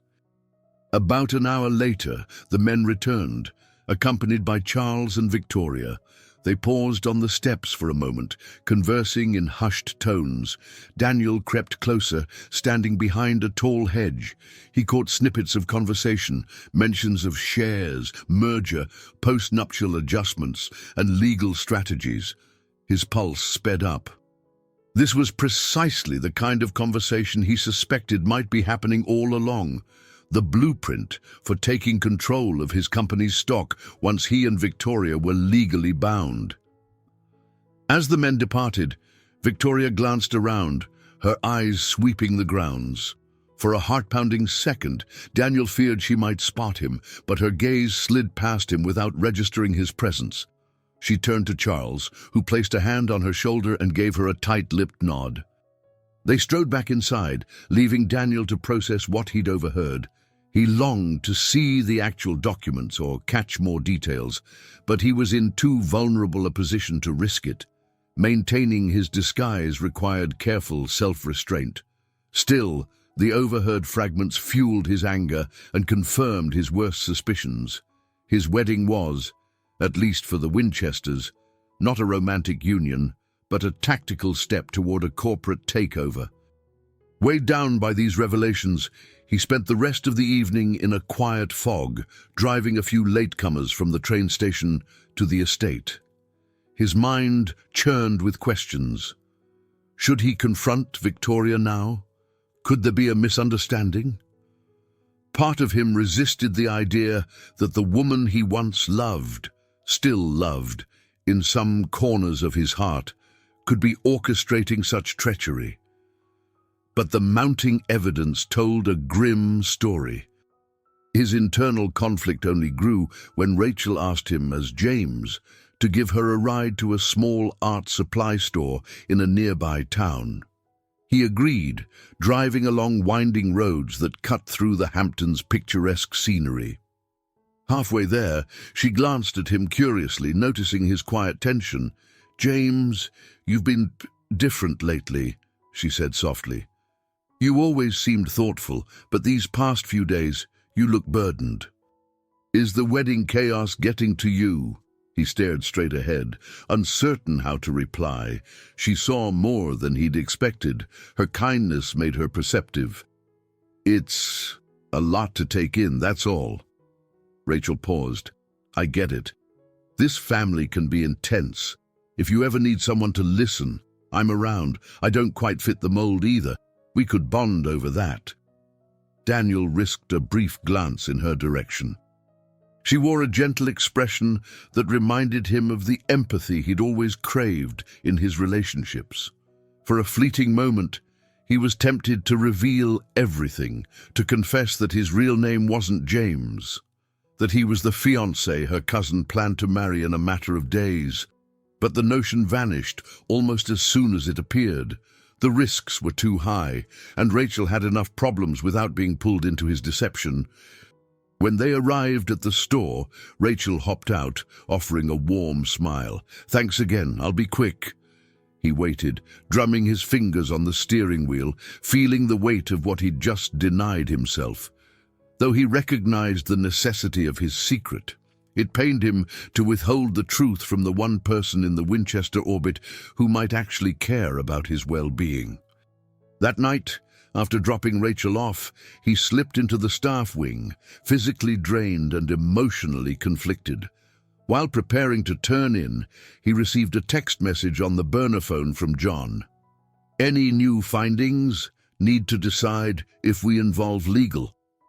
He replied with cautious details, typing slowly. "Still gathering info. Heard talk of post-nuptial deals. Will try to confirm." A minute later, John responded, "Careful. Don't push too hard or get caught." "Keep me updated." Daniel tucked the phone under his pillow, wishing he could teleport out of this twisted situation. He felt torn between extremes. On one side, the urge to preserve the wedding facade, in case there was some chance that Victoria's motives weren't as dark as they seemed. On the other, a burning desire to expose everything, no matter the fallout. Each day that passed only deepened the chasm in his heart. In the silence of his cramped room, he recognized that the moral weight of his own deception was wearing him down, but he had no choice. The lines between love, loyalty, and self-preservation were blurred beyond recognition. He rolled onto his back, staring at the ceiling's faint shadows, knowing he was hurtling toward a moment when he'd have to choose between continuing the lie or facing the painful truth head-on. Dawn brought the sound of heavy rain drumming against the windows. The estate, usually vibrant with staff activity, felt subdued under grey skies. Daniel, already awake, stared at the droplets sliding down the glass. Tension coiled in his chest. With the wedding only days away, he sensed a confrontation was imminent. His first task of the morning was to drive Charles into town for an early meeting. They rode in silence at first. Charles, reading something on his tablet, exuded an air of self-satisfaction, yet Daniel felt the older man's gaze flick toward him occasionally, as though trying to read him. When they reached their destination, a discreet office building near the harbor, Charles hesitated before stepping out of the sedan. "Wait here," he said curtly. "I shouldn't be too long." Daniel watched through the windshield as Charles disappeared inside. The building bore no sign or company name, only a small plaque by the door with initials that could have stood for a law firm or a private consultancy. He noted the address carefully, filing it away. Minutes ticked by. The rain continued to pelt the roof. Daniel was lost in thought when a tap on the passenger side window startled him. Glancing over, he saw a soaked Victoria holding an umbrella. Her hair was damp at the edges. She opened the door and slid into the front seat with an exasperated sigh. "James, right?" she asked, as though she barely remembered his name. He nodded. "Yes, Ms. Winchester. Everything all right?" She gave him a tight smile. "It's just... Dad told me he was coming here. I guess our schedules overlapped. We need to go over wedding details once he's done. Might as well wait in the car." He cleared his throat, willing himself to remain calm, despite the fact that he was mere inches from his fiancée. Up close, he noticed the details he used to admire. The subtle perfume she wore, the shape of her eyes. His heart twisted at the memory of how those eyes once looked at him with apparent affection. For a moment, neither spoke. Then Victoria started tidying her hair in the visor mirror. "So, James, how are you finding your time here, settling in?" Her tone was cordial, but distant. He kept his voice even. "Yes, ma'am. It's been busy, but the staff is helpful." She flipped the visor back up, letting out a small sigh.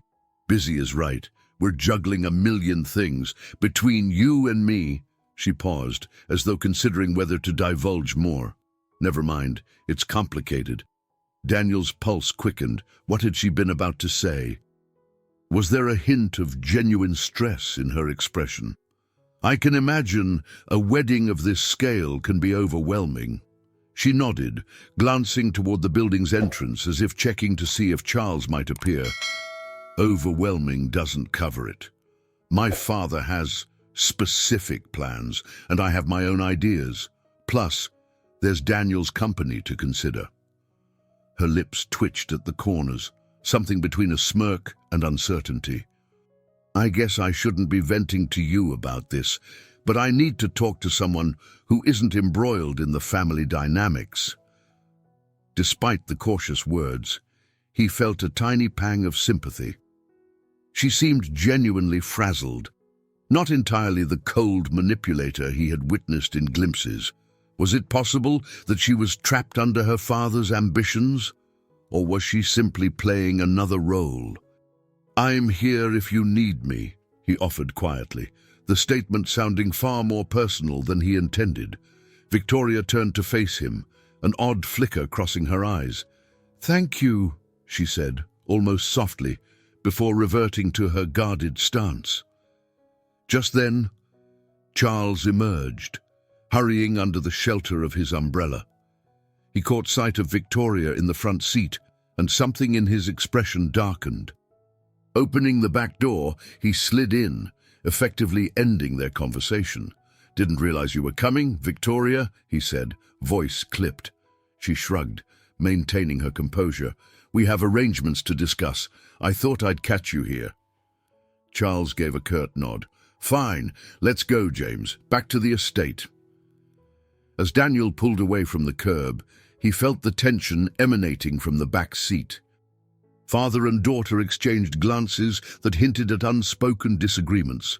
He listened carefully, hoping to catch a stray comment that might reveal more about their plans, but both remained tight-lipped. After returning them to the mansion, Daniel watched as they disappeared inside, talking in hushed voices. He couldn't help but feel a measure of sympathy for Victoria, even if she was indeed part of this cunning scheme. Perhaps she was under more pressure than he'd realized. Then again, pity for her didn't erase the fact that she seemed fully invested in controlling his assets once the wedding took place. His chest felt heavy as he parked the sedan. If Victoria herself had doubts or regrets, she hadn't yet acted on them. Daniel understood he was running out of time to secure real evidence. Charles's suspicious meetings, the mention of shares, the occasional slip from Victoria's lips, everything pointed to an imminent power grab, but a plan that momentous had to leave a paper trail. Right? If he could just find it before the wedding day, maybe he could prevent what now felt like an inevitable disaster. Late that night, after most of the guests and family members had retired to their rooms, Daniel ventured out of the staff quarters. A hunch led him to the library, a large, wood-paneled room at the far end of the mansion, seldom used by anyone except Charles for his private phone calls. Its imposing shelves and antique furniture exuded old-world charm. But the space often lay silent unless Charles decided to host a small meeting or retreat there for scotch and business calls.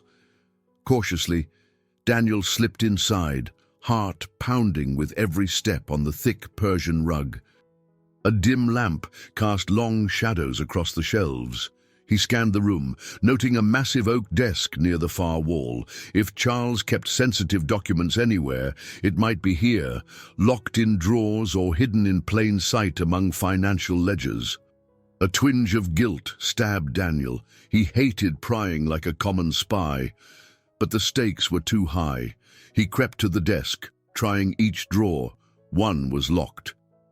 He knelt down, rummaging his pocket for a small metal pick he'd tucked away weeks ago in anticipation of such a moment. His heart thudded as he coaxed the lock, the faint metallic clicks echoing unnervingly in the silence.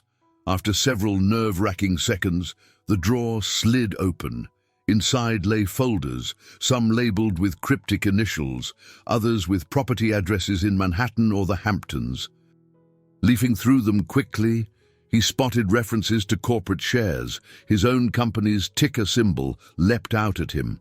The scribbled notes suggested a plan to alter certain board member positions right after the wedding, giving VW Victoria Winchester immediate influence.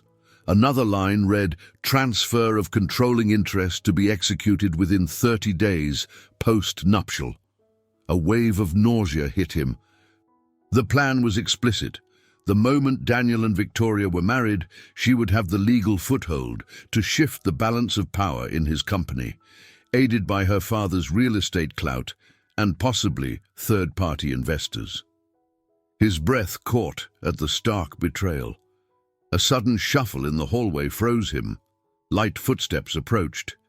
Instinctively, Daniel snapped the folder shut and ducked behind the desk. The door creaked open. He heard a woman's voice, soft and confused. "Dad? Are you in here?" Recognizing Victoria's tone, Daniel held his breath, pressing himself against the side of the desk.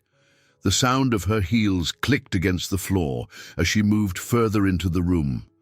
From his hiding spot, he caught a sliver of her figure in the lamp's glow, silky nightgown, a thin robe pulled around her shoulders. She paused, scanning the silent library. Weird. "I could have sworn I heard something." Daniel stayed absolutely still, adrenaline roaring in his ears. After a tense moment, Victoria sighed and retreated, flipping off the lamp before she exited. Darkness enveloped the library, and he remained crouched for several seconds, heart hammering painfully. When he was sure she'd gone, he exhaled shakily. Slipping the folder back into the drawer, he locked it as best he could and crept out of the room, hugging the shadows until he returned to the staff wing. Once safely behind the closed door of his small room, he sank onto the bed, documents still swirling in his mind. This was the proof he needed, clear evidence that his company was under threat from the moment he said, "I do." Yet the emotional blow was just as devastating. Here was confirmation that his fiancée planned to undermine him, possibly with her father's full support. He fished out the burner phone, firing off a quick message to John. "Found documents. Confirmed takeover plan. They want post-nup to shift board control. Will attempt to get copies." John's reply came swiftly. "We have enough to cancel wedding or confront them. Your call. Be safe." Daniel rubbed his temples, overwhelmed by the decision looming before him. One path meant coming clean and exposing the plot, inviting a massive scandal, lawsuits, and irrevocable damage to both families' reputations. The other path meant quietly stepping away or letting the wedding proceed, which seemed unthinkable. Could he walk down the aisle knowing these intentions? The thought churned his stomach. He also considered Rachel, unaware of the scheme. She was possibly the only decent soul in this entire fiasco. If the scandal erupted, she would be caught in the fallout, ostracized by her own family, forced to pick a side. The notion pained him more than he expected, given their relative short acquaintance. Pressed between these dilemmas, he realized there was no simple way out. The wedding was just around the corner, and the magnitude of the Winchesters' plan weighed heavily on him. He understood that the next step would be critical. Either he found a discreet way to challenge them, or he revealed everything, come what may. A faint glimmer of hope told him there had to be a line, even for Victoria, that she wouldn't cross. But the evidence suggested otherwise. Staring at the ceiling, Daniel thought of the times he had truly believed in her love. All those tender moments, playful jokes, sweet embraces, had they been nothing more than illusions? The folder's revelations told him that if there had ever been genuine love, it had been overshadowed by greed and strategy. The truth was out, and it was ugly. He closed his eyes, trying to steady the whirlwind of emotions spinning inside him.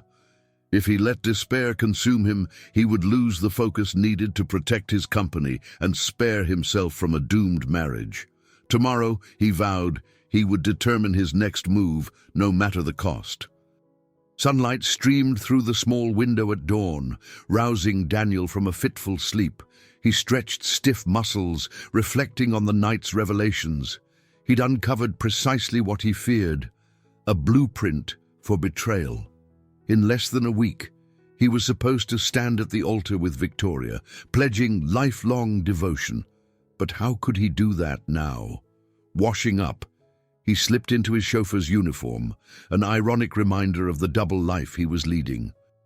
Before he headed to the garage, he glanced at his phone. No new messages from John.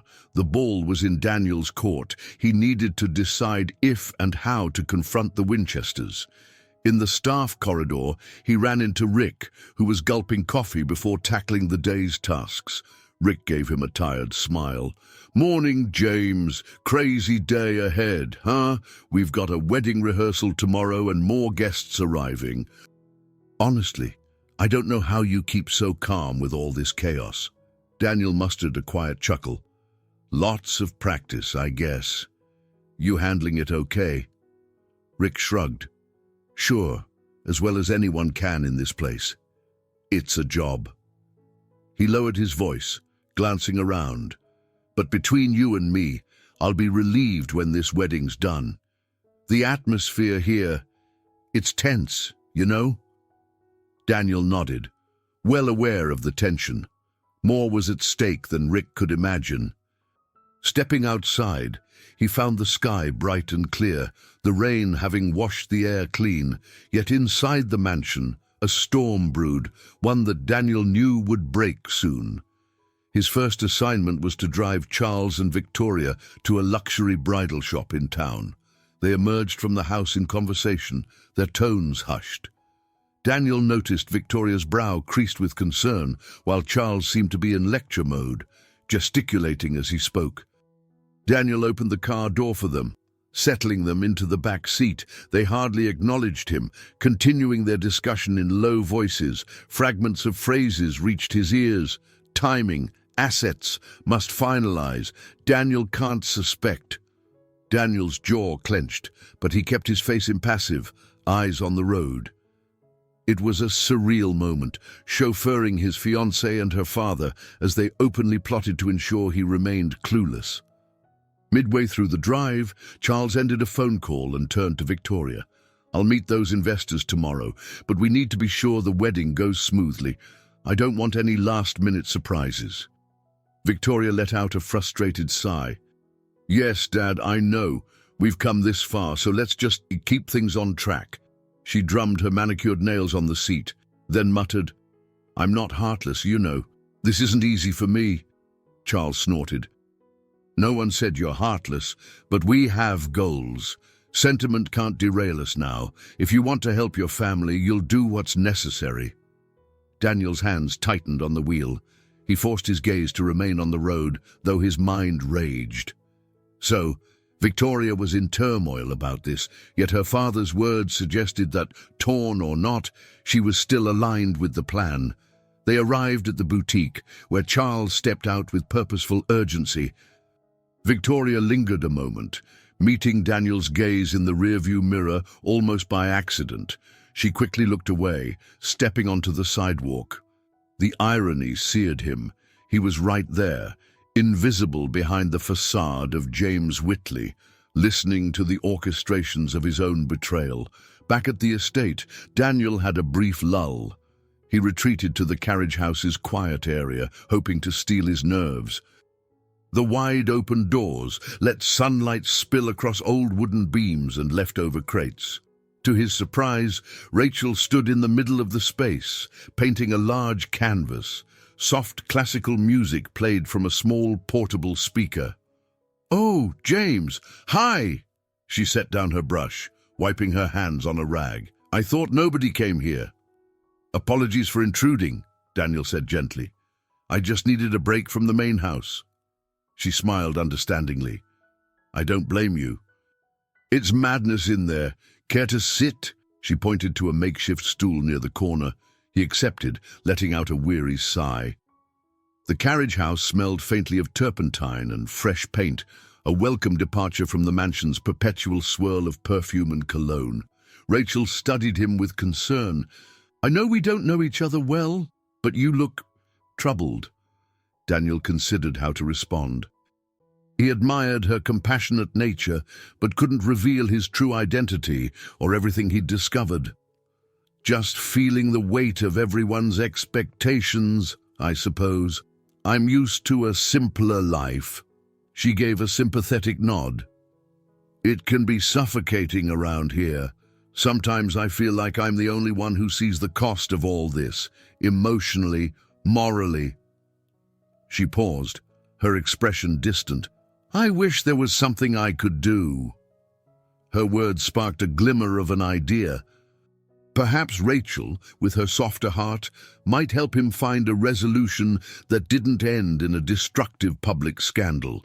But caution pulsed through him. He couldn't risk dragging her into a mess that might upend her life. Still, her gentle presence reminded him that not all Winchesters were alike.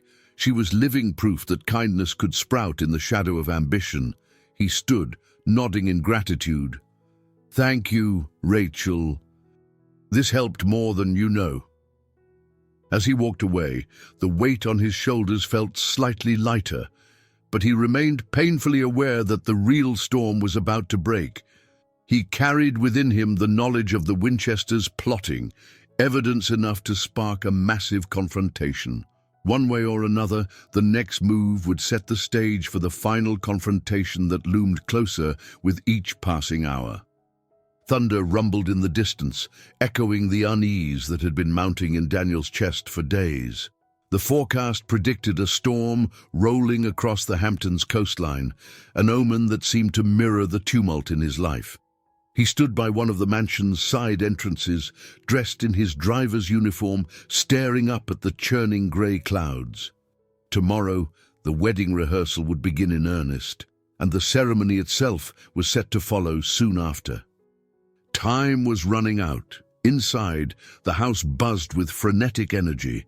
Caterers and florists darted through hallways, finalizing details for the big events. Distant relatives roamed the mansion, exclaiming at the opulent decor or chatting about the power couple soon to be wed.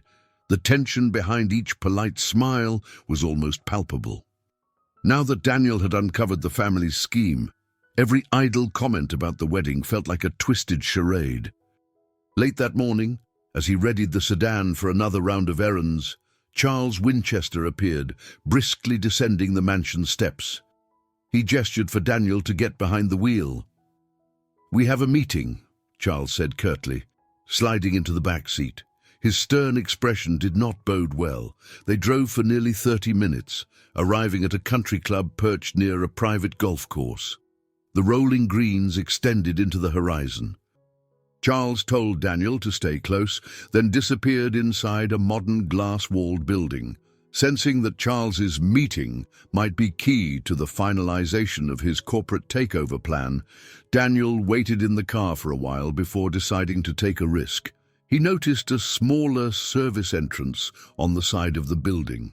With Charles presumably occupied in a boardroom or lounge, Daniel ventured out of the sedan, adopting a purposeful stride as if he were on an errand. He slipped through the service door. Inside, polished hallways stretched in multiple directions. Men in tailored suits strolled past, some looking stressed, others confident. Hugging the walls, Daniel listened for snippets of conversation. He turned a corner and paused by a frosted glass meeting room where raised voices carried through. Charles's tone was unmistakable, authoritative, tinged with impatience. Another voice, calm but firm, responded in legal jargon about post-nuptial clauses and strategic share allocations. Daniel's heart pounded. This was the final puzzle piece. the official move to secure the shift of power right after the wedding. He inched closer, though the muffled glass made it difficult to catch every word. Then he heard Charles clearly. "Victoria has Daniel exactly where we want him.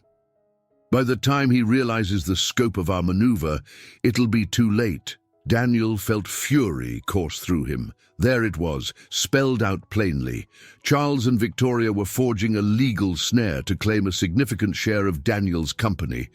The betrayal cut deeper than ever.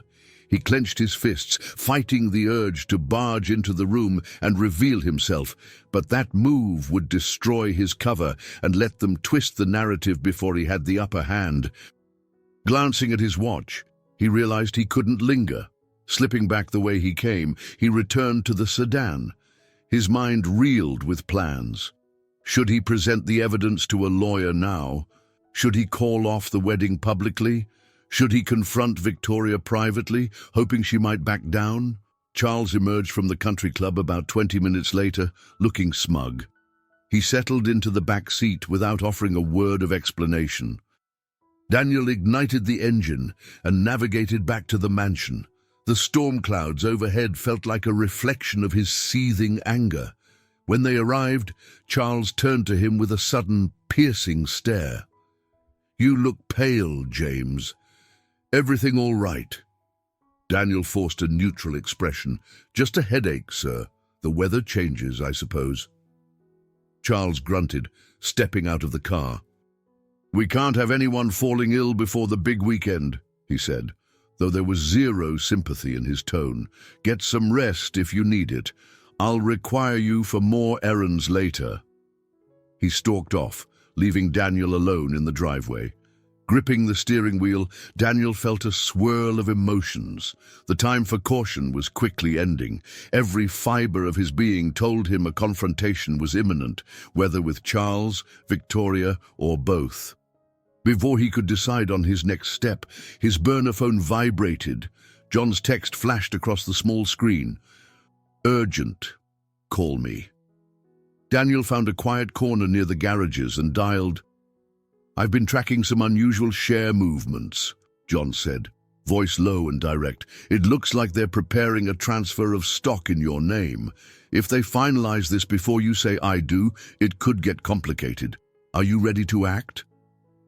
Daniel inhaled sharply. "Yes," he murmured. "It's time to face them. I'm done hiding." He ended the call, glancing at the storm-darkened sky. He'd come to the Hamptons disguised as a driver, seeking proof of betrayal. He had it in spades. Now, only one path remained, stepping out of the shadows and demanding answers. Even if it meant risking his reputation, and possibly the public spectacle of a cancelled wedding, he had no choice but to confront the truth head-on. By the following evening, a sharp wind swept across the sprawling lawns, scattering petals from half-arranged floral displays. Staff hurried to secure decorations that threatened to blow away. Inside the mansion, a formal dinner was underway for close relatives and honored guests. Elegant dresses and tailored suits moved about the foyer. Laughter and the clink of crystal echoed across the marble floors, though beneath the surface, everyone seemed on edge. Dressed in his plain black suit, Daniel stayed near the entrance, his posture intentionally subdued. He'd spent the day weighing his next move. He had more than enough evidence to prove the Winchesters' intentions. Now, he wrestled with whether to confront Victoria privately or expose the family's wrongdoing in the most public way possible. Either option carried massive consequences. For him, for the Winchester enterprise, and for the many innocent employees who could be caught in the crossfire. He was startled from his thoughts by the arrival of Rachel, who drifted through the front door, carrying a rolled canvas under one arm. A swirl of fresh air followed her inside. She paused upon seeing Daniel, offering a small smile. "I went to paint by the shore," she explained, brushing a loose strand of hair behind her ear. "A little windy, but worth it for the view." Daniel returned the smile, though tension weighed on him. "Welcome back. It's getting hectic in there. You might want to brace yourself," Rachel sighed, an expression of dread flickering across her face. "I can feel the pressure already. My aunt and uncle, Victoria's parents, are finishing up final negotiations for something." "Everyone's talking in whispers." Her voice dropped. "I hate the secrecy in this family. Seems like every conversation has an agenda." Before Daniel could respond, a butler approached and guided Rachel into the main living area. Daniel caught a glimpse of the swirl of guests. Victoria in a shimmering evening gown, Charles in a crisp charcoal suit, and several new arrivals whose names he didn't know. He recognized them as the men he'd seen at the country club. They nodded politely to the butler as they moved past. Determined, Daniel waited until most guests were occupied with champagne and hors d'oeuvres, then slipped through a side corridor. He navigated his way toward Charles's study. If the older man stored crucial documents or recent notes, they might be there. But as he neared the door, he heard voices inside. He pressed himself against the wall, listening. "She can handle it," Charles said. "We just need her to sign those final addendums. Once that's done, the rest is unstoppable." Daniel's chest tightened. Final addendums to what? A post-nuptial agreement. He leaned closer, trying to pick up more details, but the conversation ended abruptly. Footsteps approached the door. Daniel retreated, ducking into an adjacent room, heart pounding. Peering out, he saw Charles exit the study with a tall man in a navy blue suit. They chatted a moment longer before parting ways. Charles then headed upstairs towards the bedrooms, presumably looking for Victoria. Daniel lingered in the darkened room, aware that his chance to act was imminent. He could sense the pieces sliding into place for the Winchesters, the finishing touches of a grand scheme. He also recognized his own readiness to break the charade. The moment came sooner than expected. Victoria, stepping away from the main crowd, nearly collided with him in the hallway. Instinctively, Daniel bowed his head as though to apologize, but she paused, scrutinizing him with a flicker of curiosity. "You're the new driver." "James," she said, studying him. "Right. What are you doing here in the private corridor?" He forced himself to meet her gaze without betraying the storm of emotions within.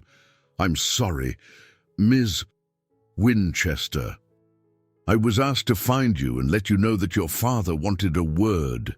She nodded, looking momentarily distracted. Yet something about the way she examined his face suggested a faint sense of familiarity, a recognition she couldn't place.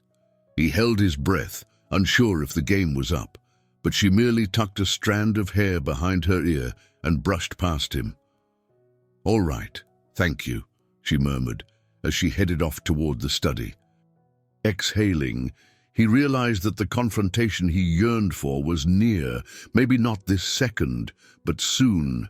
He couldn't keep up this facade forever. The hush of the corridor pressed in on him, a reminder of all the secrets contained within these walls. If he was going to reveal himself, it had to be in a way that exposed the Winchesters' duplicity without bringing down utter chaos on everyone else, the staff, people like Rachel, and the unsuspecting guests who only saw a glamorous wedding. He returned to the foyer, noticing the renewed swirl of expensive suits and dresses. The dinner was nearing its finale, guests drifting toward the library for a nightcap, or to the music room for a bit of piano entertainment.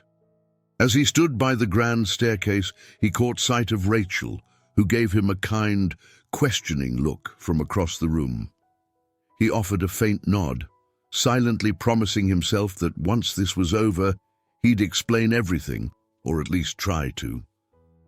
Outside, the wind howled against the windows, and the first drops of rain began to spatter the glass. A storm was coming, inside and out, and Daniel knew there was no way to stop it. The best he could do was see it through and hope he emerged with his dignity and the truth intact. As evening deepened, the estate's corridors took on an otherworldly hush. Most guests retired to their rooms, having indulged in a lavish feast and several rounds of cocktails. Lightning flickered across the sky, casting ghostly silhouettes through the windows. Daniel slipped outside to the veranda, needing air and a moment of solitude. He stared at the restless ocean in the distance, its dark surface occasionally illuminated by jagged forks of lightning. Thoughts churned inside him. He had spent so much time gathering evidence, tiptoeing around the estate, listening at doors. Now the weight of it all pressed heavily on his shoulders. He recalled the early days of his relationship with Victoria, how she'd smiled at him, how her laughter had seemed to light up a room. Had any of that been genuine? Or was it all meticulously planned from the start? A voice behind him drew him from his reverie. "James!" He turned to see Rachel standing there, hugging a light jacket around her shoulders. Her hair was loose, catching the faint glow of the veranda lights. "I'm sorry," she said. "I didn't mean to intrude.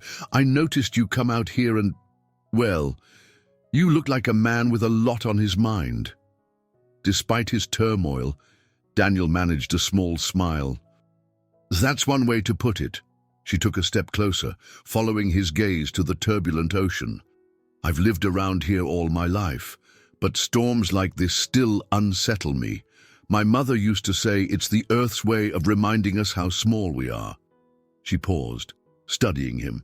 "You seem conflicted about something. I know it's none of my business, but if you need someone to talk to..." His heart clenched. It was Victoria's cousin, offering him sincere kindness, oblivious to the fact that he was set to marry her relative under a veil of lies. He longed to tell her the truth, that the wedding was a sham orchestrated by greed, that he wasn't James at all. But the words wouldn't come out. Instead, he placed a hand on the veranda's railing. "Have you ever felt stuck between doing what's right for you and what's right for others?" Rachel considered the question. "Oh, definitely. I chose art over the family business, and it caused a fair bit of tension. Even now, I hear the snide remarks, how I'm wasting my inheritance or not pulling my weight. But in the end, I had to honor what felt genuine in me. Otherwise, I'd lose myself." He nodded, feeling the resonance of her words in his own situation. If he kept his findings secret, he risked losing everything he'd worked for and betraying himself. If he exposed the truth, he might bring the entire wedding to a crashing halt, humiliating the Winchesters in front of the social elite. Then there was the staff, the countless employees in both companies, and the ripple effect such a scandal might cause. "It's a tough place to be," Rachel continued softly. "I guess you have to figure out which regrets you can live with." A flash of lightning illuminated her face, revealing sincere concern. Daniel swallowed hard, torn between gratitude for her empathy and guilt for deceiving her. "Thank you," he managed. "Your perspective helps." Before she could ask more, the veranda doors swung open, and Victoria stepped out. She wore a sleek, emerald green evening dress, her posture poised despite the hour. She raised a brow at Rachel, then shifted her gaze to Daniel. "There you are," Victoria said to Rachel, her tone polite but cool. "We were looking for you inside. Uncle David wanted to see your latest painting." Rachel gave Victoria a fleeting nod and then turned to Daniel with a kind smile. "Good night. And good luck with whatever's on your mind."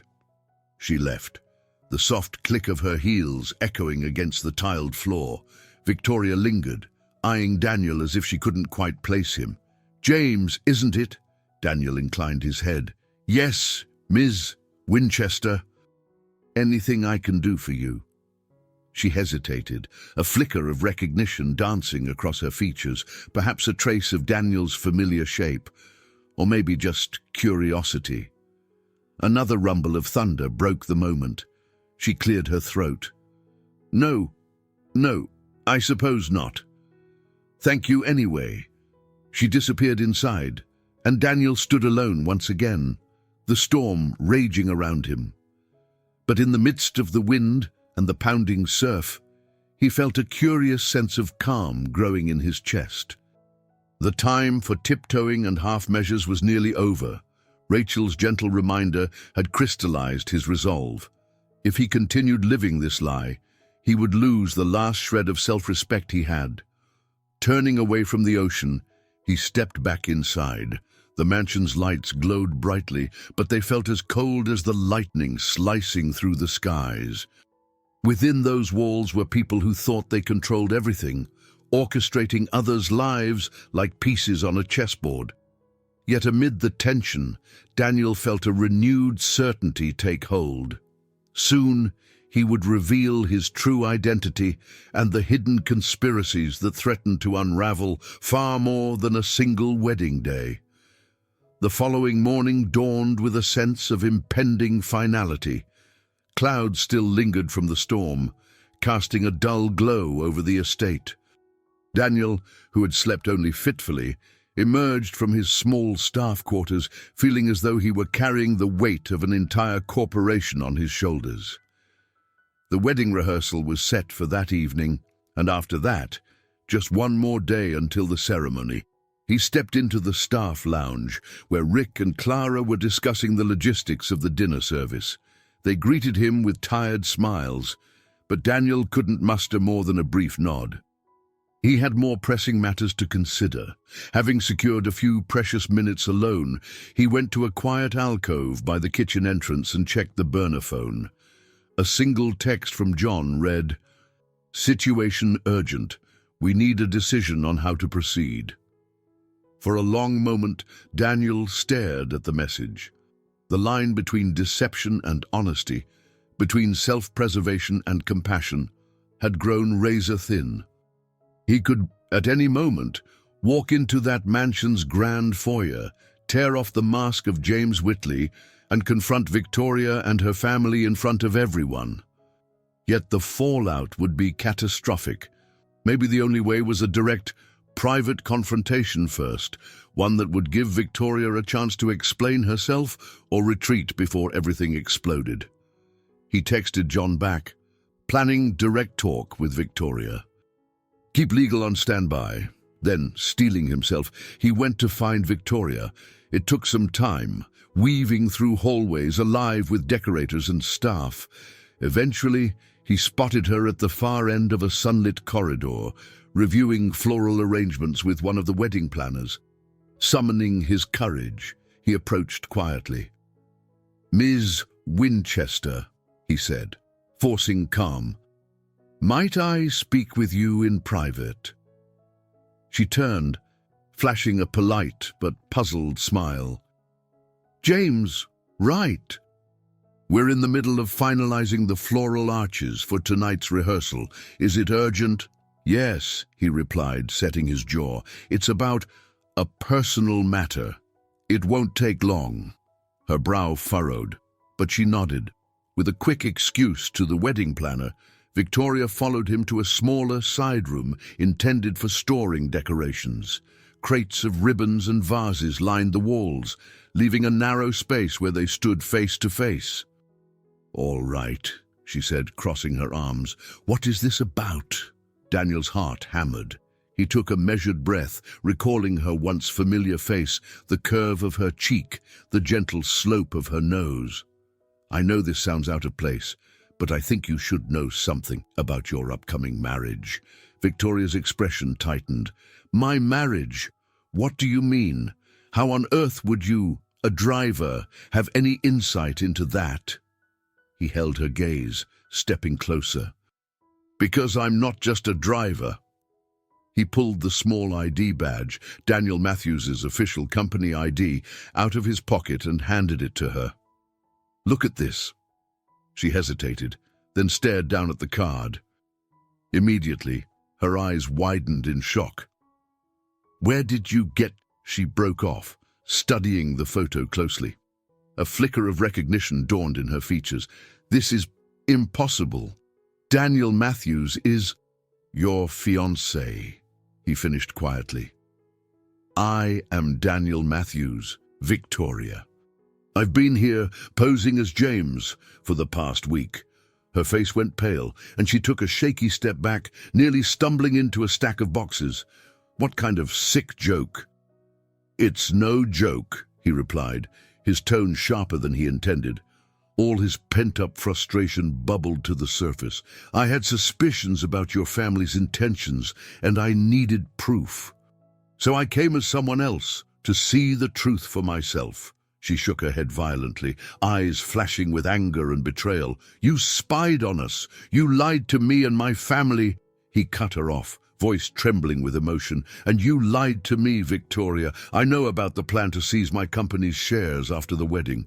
I've seen the contracts, overheard the meetings. You and your father have been orchestrating everything. For a heartbeat, all color drained from her face. And he wondered if she would deny it, but instead, her lips parted in silent shock before she spat. You had no right to do this. Daniel's frustration broke loose. I had no right.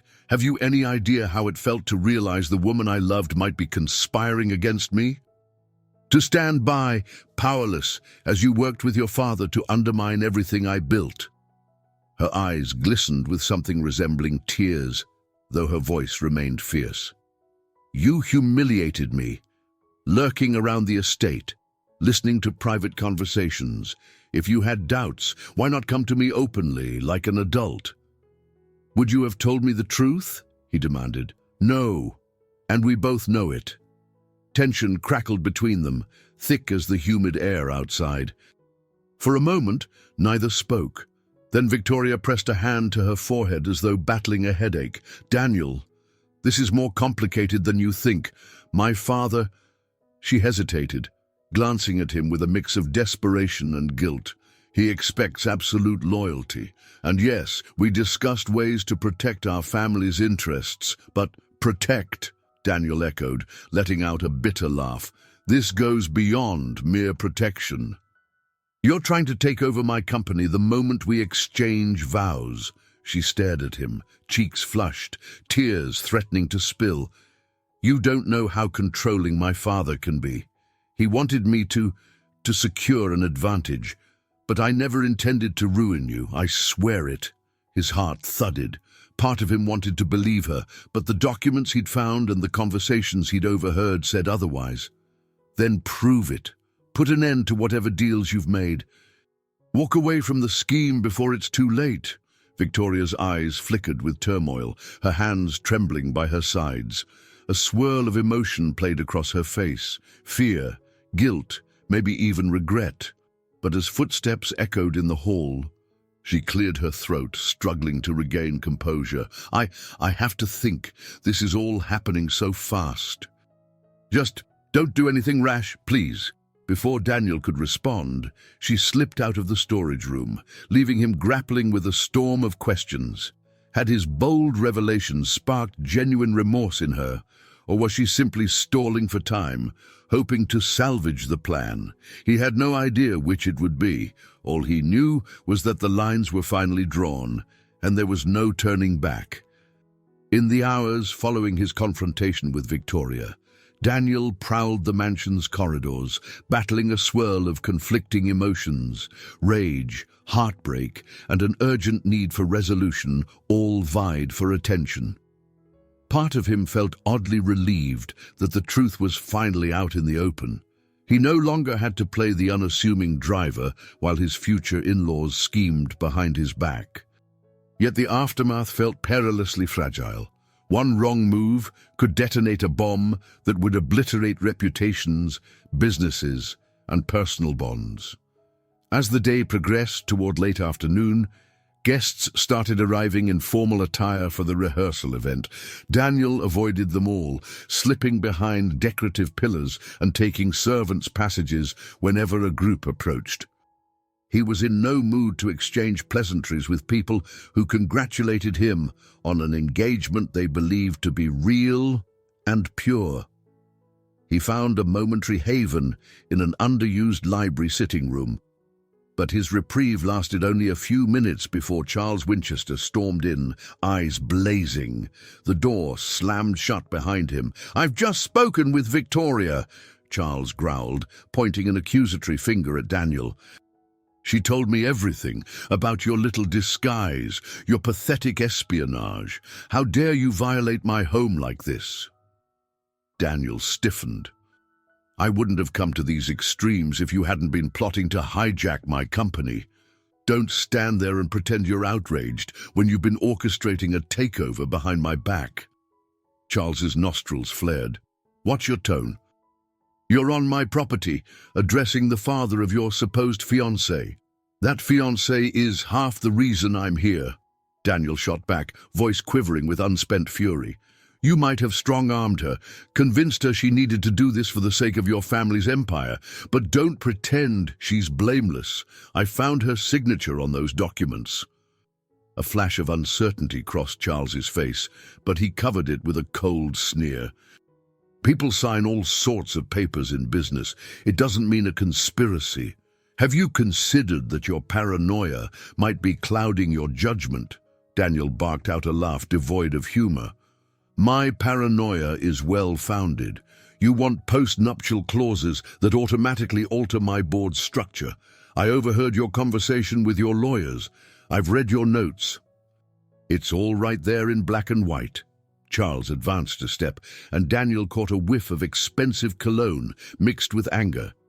"Even if that were true, do you think you can simply waltz out of here, blow the whistle, and remain unscathed? We'll destroy your reputation, tie you up in lawsuits. You may have wealth, but don't underestimate the Winchesters' reach." Daniel met Charles's glare unflinchingly. "Go ahead and try. I'll do what I must to protect my company. Your intimidation tactics won't work on me." For a split second, they stood in stalemate, two powerful men at odds. Charles's expression wavered between disdain and grudging respect, as though he hadn't expected Daniel to stand so firm. With a derisive snort, Charles turned on his heel. "This is far from over. If you know what's good for you, you'll keep quiet and proceed with the wedding. You still stand to gain from this union, if you'd only open your eyes." "I'd rather walk away with my integrity," Daniel shot back, "than stay married to corruption." Charles paused at the door, head tilted in that arrogant way he had. "Then you'll be making a grave mistake." He wrenched the door open, letting it slam behind him. Daniel let out a shaky breath, adrenaline still coursing through him. He realized his hands were balled into fists. The conversation with Charles underscored how high the stakes were.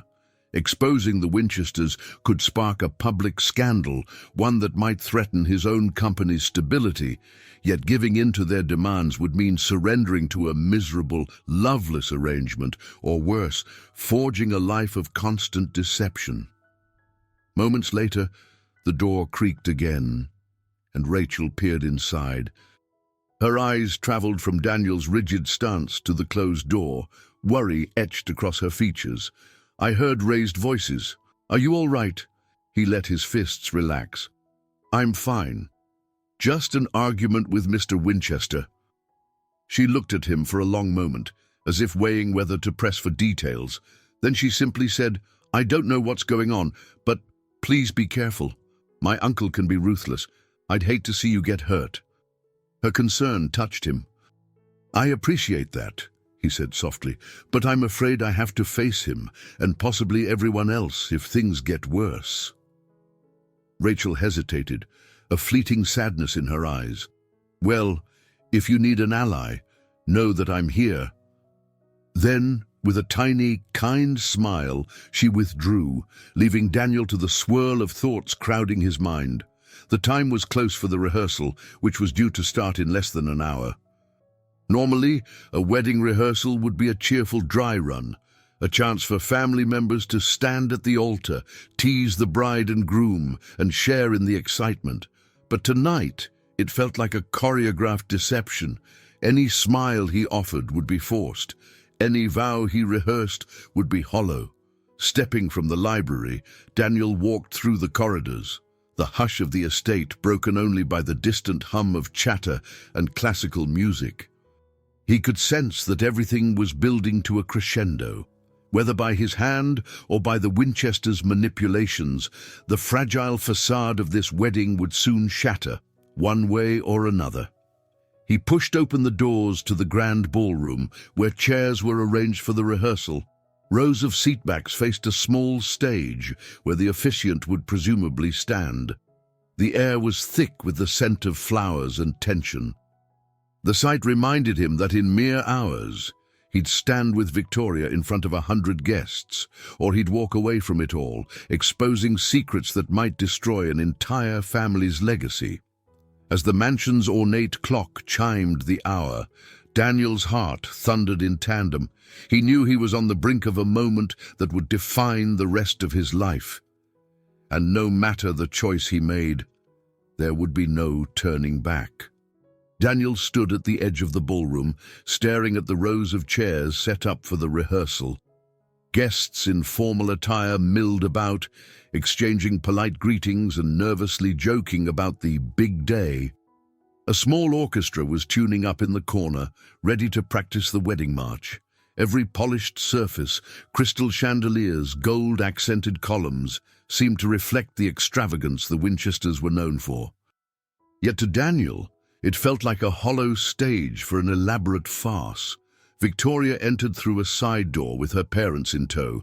She wore a simple ivory sheath dress, a prelude to tomorrow's full bridal gown, but her normally impeccable hairstyle was slightly disheveled, as if she'd been running her hands through it in frustration. Their eyes met across the room. She paused for a moment, uncertainty etched on her face. Then, as though gathering courage, she walked toward him, weaving between the chairs. When she reached him, her voice was subdued. "We should rehearse," she said. "People are watching." He glanced around. Indeed, the wedding coordinator was impatiently checking her watch, and family members were eyeing the couple with polite curiosity. Daniel noticed Charles lurking behind one of the columns, clearly overseeing the proceedings with a steely gaze. Rachel hovered near the back, her expression anxious. Without a word, Daniel offered Victoria his arm. They moved to the makeshift altar, where the officiant, a dignified older gentleman, adjusted his glasses and cleared his throat. "Let's begin," he intoned, gesturing for the families and wedding party to take their places. As the coordinator lined up the bridesmaids and groomsmen, Daniel felt the weight of dozens of eyes on him. The small string ensemble started a tentative rendition of a classical processional. He and Victoria were meant to stand side by side at the front, looking adoringly into each other's faces. But as the music swelled, every muscle in Daniel's body tensed. How could he play the part of the besotted fiancé when he knew what this wedding truly represented? He dared a sideways glance at Victoria. Her hands were clasped tightly in front of her, her features drawn. To the onlookers, she might appear simply nervous about the impending nuptials, but Daniel recognized the conflict written in the tightness of her jaw. His own anger had simmered all day, but something about seeing her now, so visibly torn, made him wonder if there was still a shred of genuine remorse behind her eyes. At the end of the musical phrase, the officiant gestured for silence. "Tomorrow, we will witness the union of two remarkable individuals, Daniel and Victoria, in sacred matrimony," he began, voice warm. "But tonight, we gather to rehearse the ceremony and ensure that—" "I can't do this," Daniel said abruptly. A murmur rippled through the guests. The officiant lowered his notes, taken aback. Victoria turned to Daniel, her eyes widening in alarm. "What are you—" "I can't stand up here tomorrow pretending everything is perfect," he continued, projecting his voice to reach the entire room. His gaze swept over the guests, many of them stunned into silence. "I know you all came expecting a celebration, but the truth is, this wedding is built on lies." Some people gasped. Others whispered or glanced at one another, confused. Charles stepped forward, face reddening. "Daniel," he said in a warning tone, "this is not the time or place for honesty," Daniel retorted, not backing down. "It's precisely the time, because if I go through with this wedding, it would be the biggest lie of my life." His eyes locked with Victoria's. "We both know what's really been going on." Her lips parted, but no words emerged. Tears glistened at the corners of her eyes, and she looked away, unable to hold his stare. Rachel in the back covered her mouth, stricken. Daniel inhaled, forcing himself to keep going. "I came here disguised as a driver, James Whitley, to see if my suspicions were true, and they were. The Winchesters have been planning to seize control of my company right after the wedding. There are documents, post-nuptial arrangements that shift shares and power away from me. It's all part of a carefully orchestrated plan." The crowd erupted into a flurry of shocked whispers and exclamations. Some guests stood, uncertain whether to intervene or remain seated. The wedding coordinator gaped, unsure how to manage this unprecedented outburst. Charles barreled forward, voice booming. "This is absurd. You're making a mockery of my family. I'll have you removed." But Daniel refused to be intimidated. "I have evidence," he announced, his voice shaking only slightly, "and I have no intention of letting myself be manipulated into a marriage based on deception." Victoria took a shaky step toward him, tears trailing down her cheeks. "Daniel, let me explain. It wasn't supposed to be like this. My father pushed me to secure the deal, but He turned to her, sorrow knitting his brow. "Why didn't you come to me? Why not just tell me the truth before it came to this?" She swallowed hard, her face etched with regret. "Because I was afraid," she whispered. "Afraid of losing everything, my father's approval, our family legacy, and maybe even you." A hush fell over the room, the tension thick and almost unbearable. Daniel let out a shaking breath. "You already lost me the moment you chose deception over honesty," he said quietly. "I'm calling off this wedding. I won't walk down that aisle tomorrow under false pretenses." A shocked gasp rippled among the guests, mingled with scattered murmurs of "Oh my God," and "Is he serious?"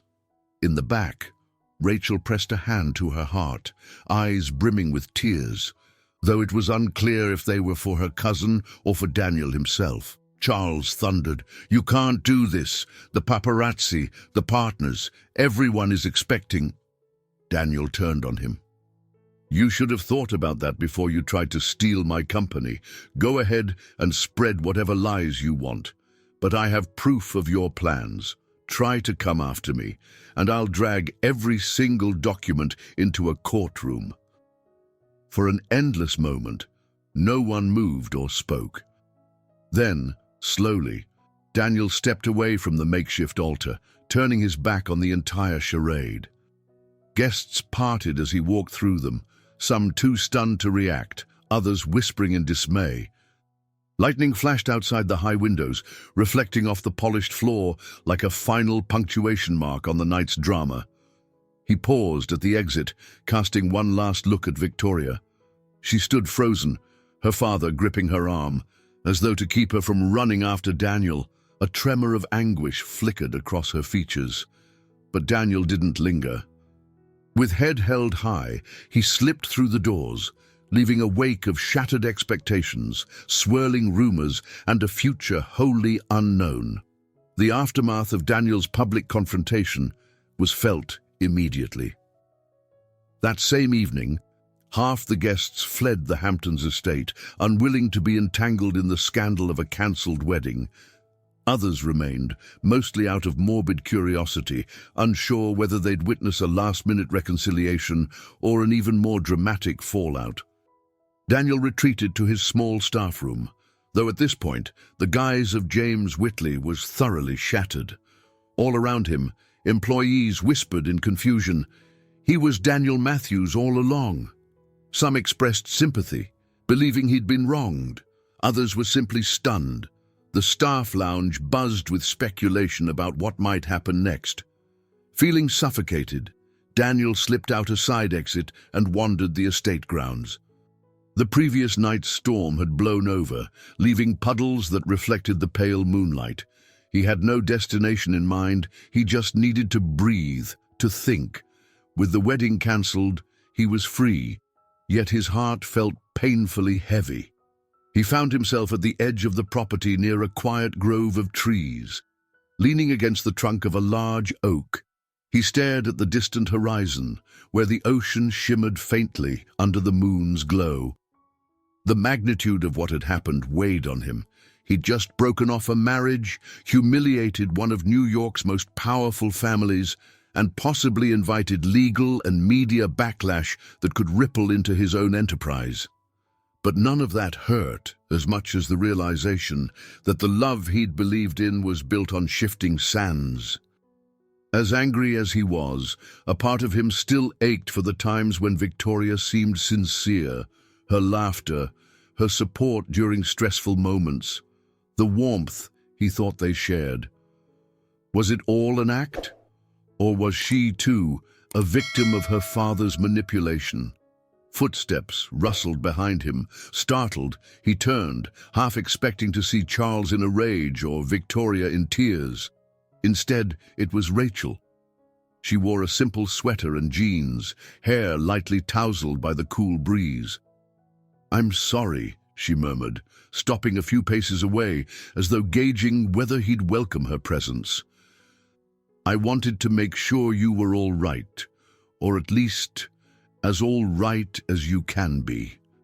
He let out a slow exhale, leaning his back against the oak. "I don't think I've processed everything yet. It feels like I just set off an explosion." She inched closer, her expression pained. It was quite a scene, but at least it was honest. "And if it helps, I believe you did the right thing." Daniel studied her face, touched by her unwavering empathy. "I just wish the right thing didn't have to hurt so many people, myself included." Rachel wrapped her arms around herself, as if trying to ward off the chill. "My family." She hesitated, choosing her words with care. "They have a way of making everything about status and control." I saw the look on Victoria's face. She's not entirely blameless, but she's also not the only one orchestrating this. My uncle's influence is strong. He nodded, gaze drifting to the silhouette of the mansion. Light still glowed in the windows, though many rooms were darkened after the rehearsal's collapse. "I know Charles drove a lot of this, but she signed those documents. She didn't warn me. That's hard to forgive." A troubled silence stretched between them. Somewhere in the distance, a night bird called out, and the gentle lapping of waves reached their ears. Softly, Rachel spoke again. "You'll have to decide if forgiveness is even an option. But for now, maybe focus on what comes next for you. You've built a life and a company on your own terms. You can leave here with your head high." She reached out, tentatively placing a hand on his arm. The contact was light, but comforting. Daniel looked at her, emotions roiling in his chest. Part of him wanted to trust this moment of solace, to believe that not all Winchesters were the same. Another part was exhausted, wary of letting anyone from this family get too close. "Thank you," he said finally, covering her hand gently with his, "for being the one genuine person in that house." A bittersweet smile curved her lips. "I'm not sure about that, but I try." "Daniel," she hesitated, then continued more softly, "I know it's not my place to ask, but what will you do now?" He glanced back at the mansion once more. "First, I need to collect my things, call my lawyers, and protect my company. Then," he shrugged, a hollow ache in his voice, "I guess I go home to Manhattan and figure out how to live with the fact that the person I thought I loved never truly existed." Rachel swallowed, her eyes glistening. "If you need anything, someone to talk to, or just a quiet place away from the city, you know where to find me." I'll be here at least until the dust settles." Daniel's throat tightened, a mix of gratitude and sadness swirling through him. He offered her a gentle nod, not trusting himself to speak. Then they lapsed into silence, letting the night's cool air wash over them. In that quiet, he felt a tentative sense of release, as though a long-held breath was finally being exhaled. The wedding that was supposed to unite two powerful families had crumbled, but he realized that he might walk away with something more precious, a chance at discovering genuine connections, untainted by greed. For now, he cherished Rachel's concern like a lifeline in a storm, uncertain of tomorrow, but resolved to face it on his own terms. By the next morning, word of the cancelled wedding had spread like wildfire. The internet and gossip columns were ablaze with speculation. Headlines splashed across news websites: tech mogul's wedding scandal, secret motives exposed, and Winchester family under fire as engagement ends abruptly. Daniel's phone buzzed non-stop with calls and messages, many from reporters seeking an exclusive interview. He sat on a low wooden bench outside the mansion, phone in hand, scanning emails from his lawyers. The legal team had already drafted statements declaring Daniel's intent to cut personal ties with the Winchesters. They assured him they'd stand by, ready to counter any defamation the Winchesters might throw at him. The essential point remained: Daniel had enough evidence of the takeover plan to protect himself, even if it meant a drawn-out legal skirmish. Staff bustled around him, loading suitcases into cars for departing guests. In the distance, he heard Charles's voice raised in anger, presumably on a call with someone important. He wasn't sure if Charles was more furious about losing the marriage alliance or the potential fallout threatening his real estate empire. At around midday, Rachel appeared, carrying a small box in her hands. She approached Daniel, stopping a few feet away. "I found these among the leftover wedding items. Thought you might want them." She handed him the box. Inside were the crystal champagne flutes, engraved with D and V, that had been meant for the ceremony toast. He peered at the delicate etchings, a pang hitting him in the chest. "Thank you," he said softly. "I'm not sure what I'll do with them. Maybe donate them somewhere." Rachel's smile was sad but understanding. "I figured it just felt wrong to leave them lying around for someone else to toss away." He nodded, grateful for her thoughtfulness. Over the last day, she'd shown him more kindness than he'd ever expected to find in the Winchester home. In return, he'd done what he could to protect her from the roiling chaos, knowing she had enough problems with her family's disapproval. They found a shady spot near a fountain, water trickling gently from a carved stone sculpture. The day was bright, a stark contrast to the tension that clung to every corner of the estate. Together, they sat in reflective silence, letting the sound of the cascading water soothe their spirits. After a moment, Rachel spoke up. "I'm planning on leaving too, not just the estate, maybe the whole family business for good. I've got savings from art sales, and I could rent a small studio in Manhattan, or even somewhere else." She paused, fiddling with the hem of her jacket.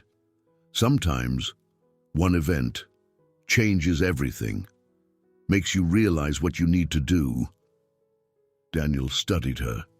"You've always been different from them. You deserve a life without all this manipulation." She glanced away, exhaling shakily. "I still feel guilty, leaving Victoria in this mess. Despite everything, she's my cousin, and there's a part of me that wishes she'd wake up and free herself from our family's control." Her eyes flicked back to his. "But that's her choice. I can't fix it." He set the champagne flutes aside. "We can only fix ourselves, I guess, and that's enough of a challenge." Together, they walked back toward the house. In the foyer, staff were dismantling half-finished flower arrangements, returning vases, and packing decorations into boxes. A sense of anti-climax permeated the once grand space. Daniel couldn't help reflecting on how quickly pomp and spectacle had turned into quiet dismantling. As they passed the main staircase, a hesitant voice called out, "Daniel!" He looked up to see Victoria descending the steps.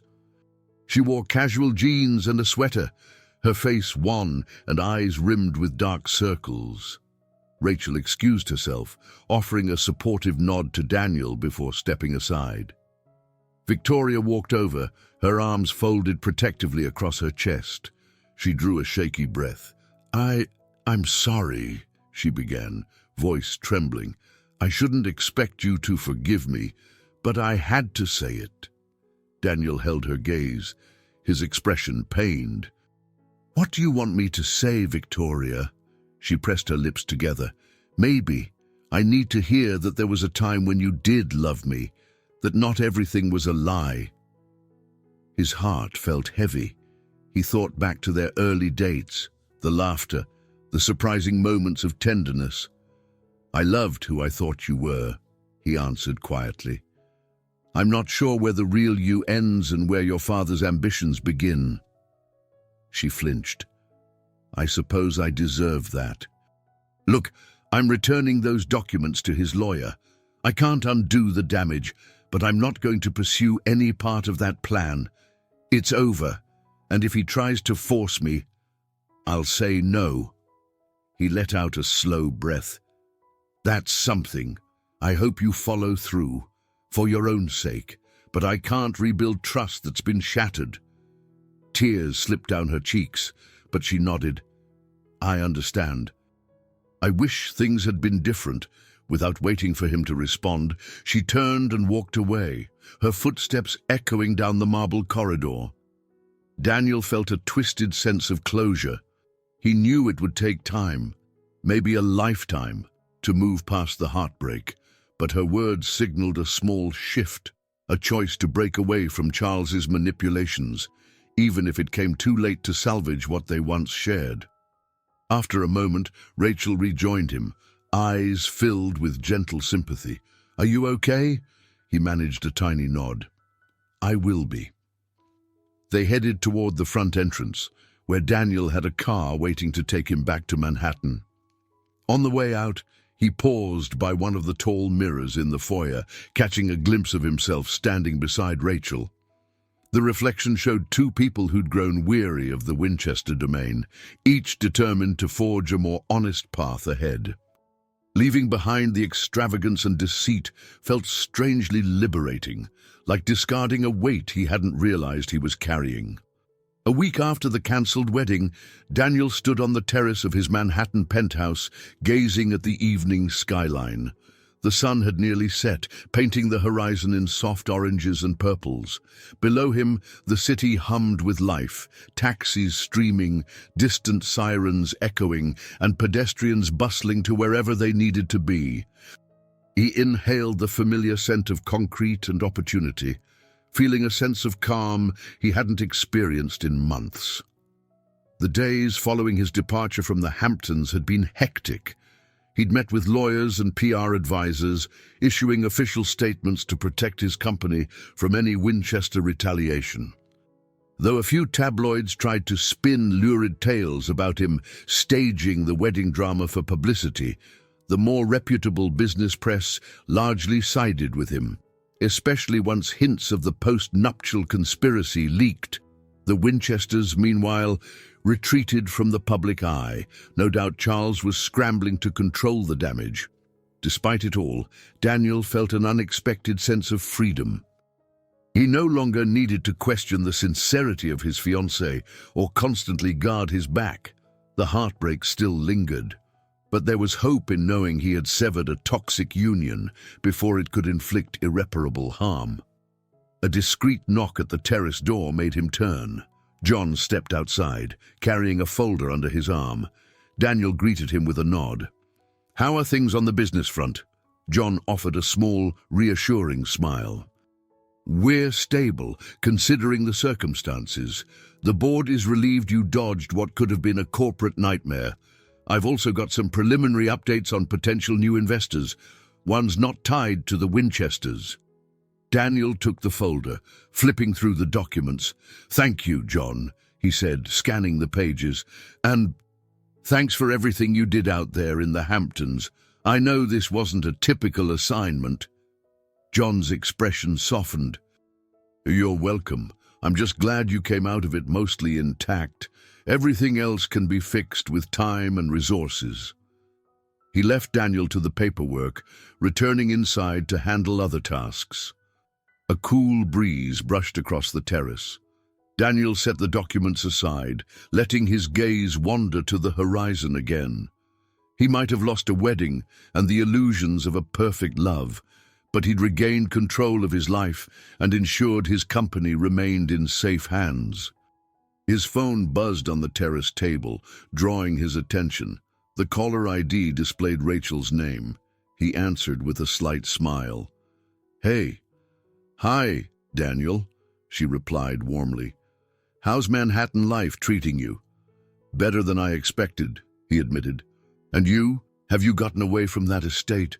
"I have. I'm in a small loft in Brooklyn right now, found a short-term rental that doubles as an art studio.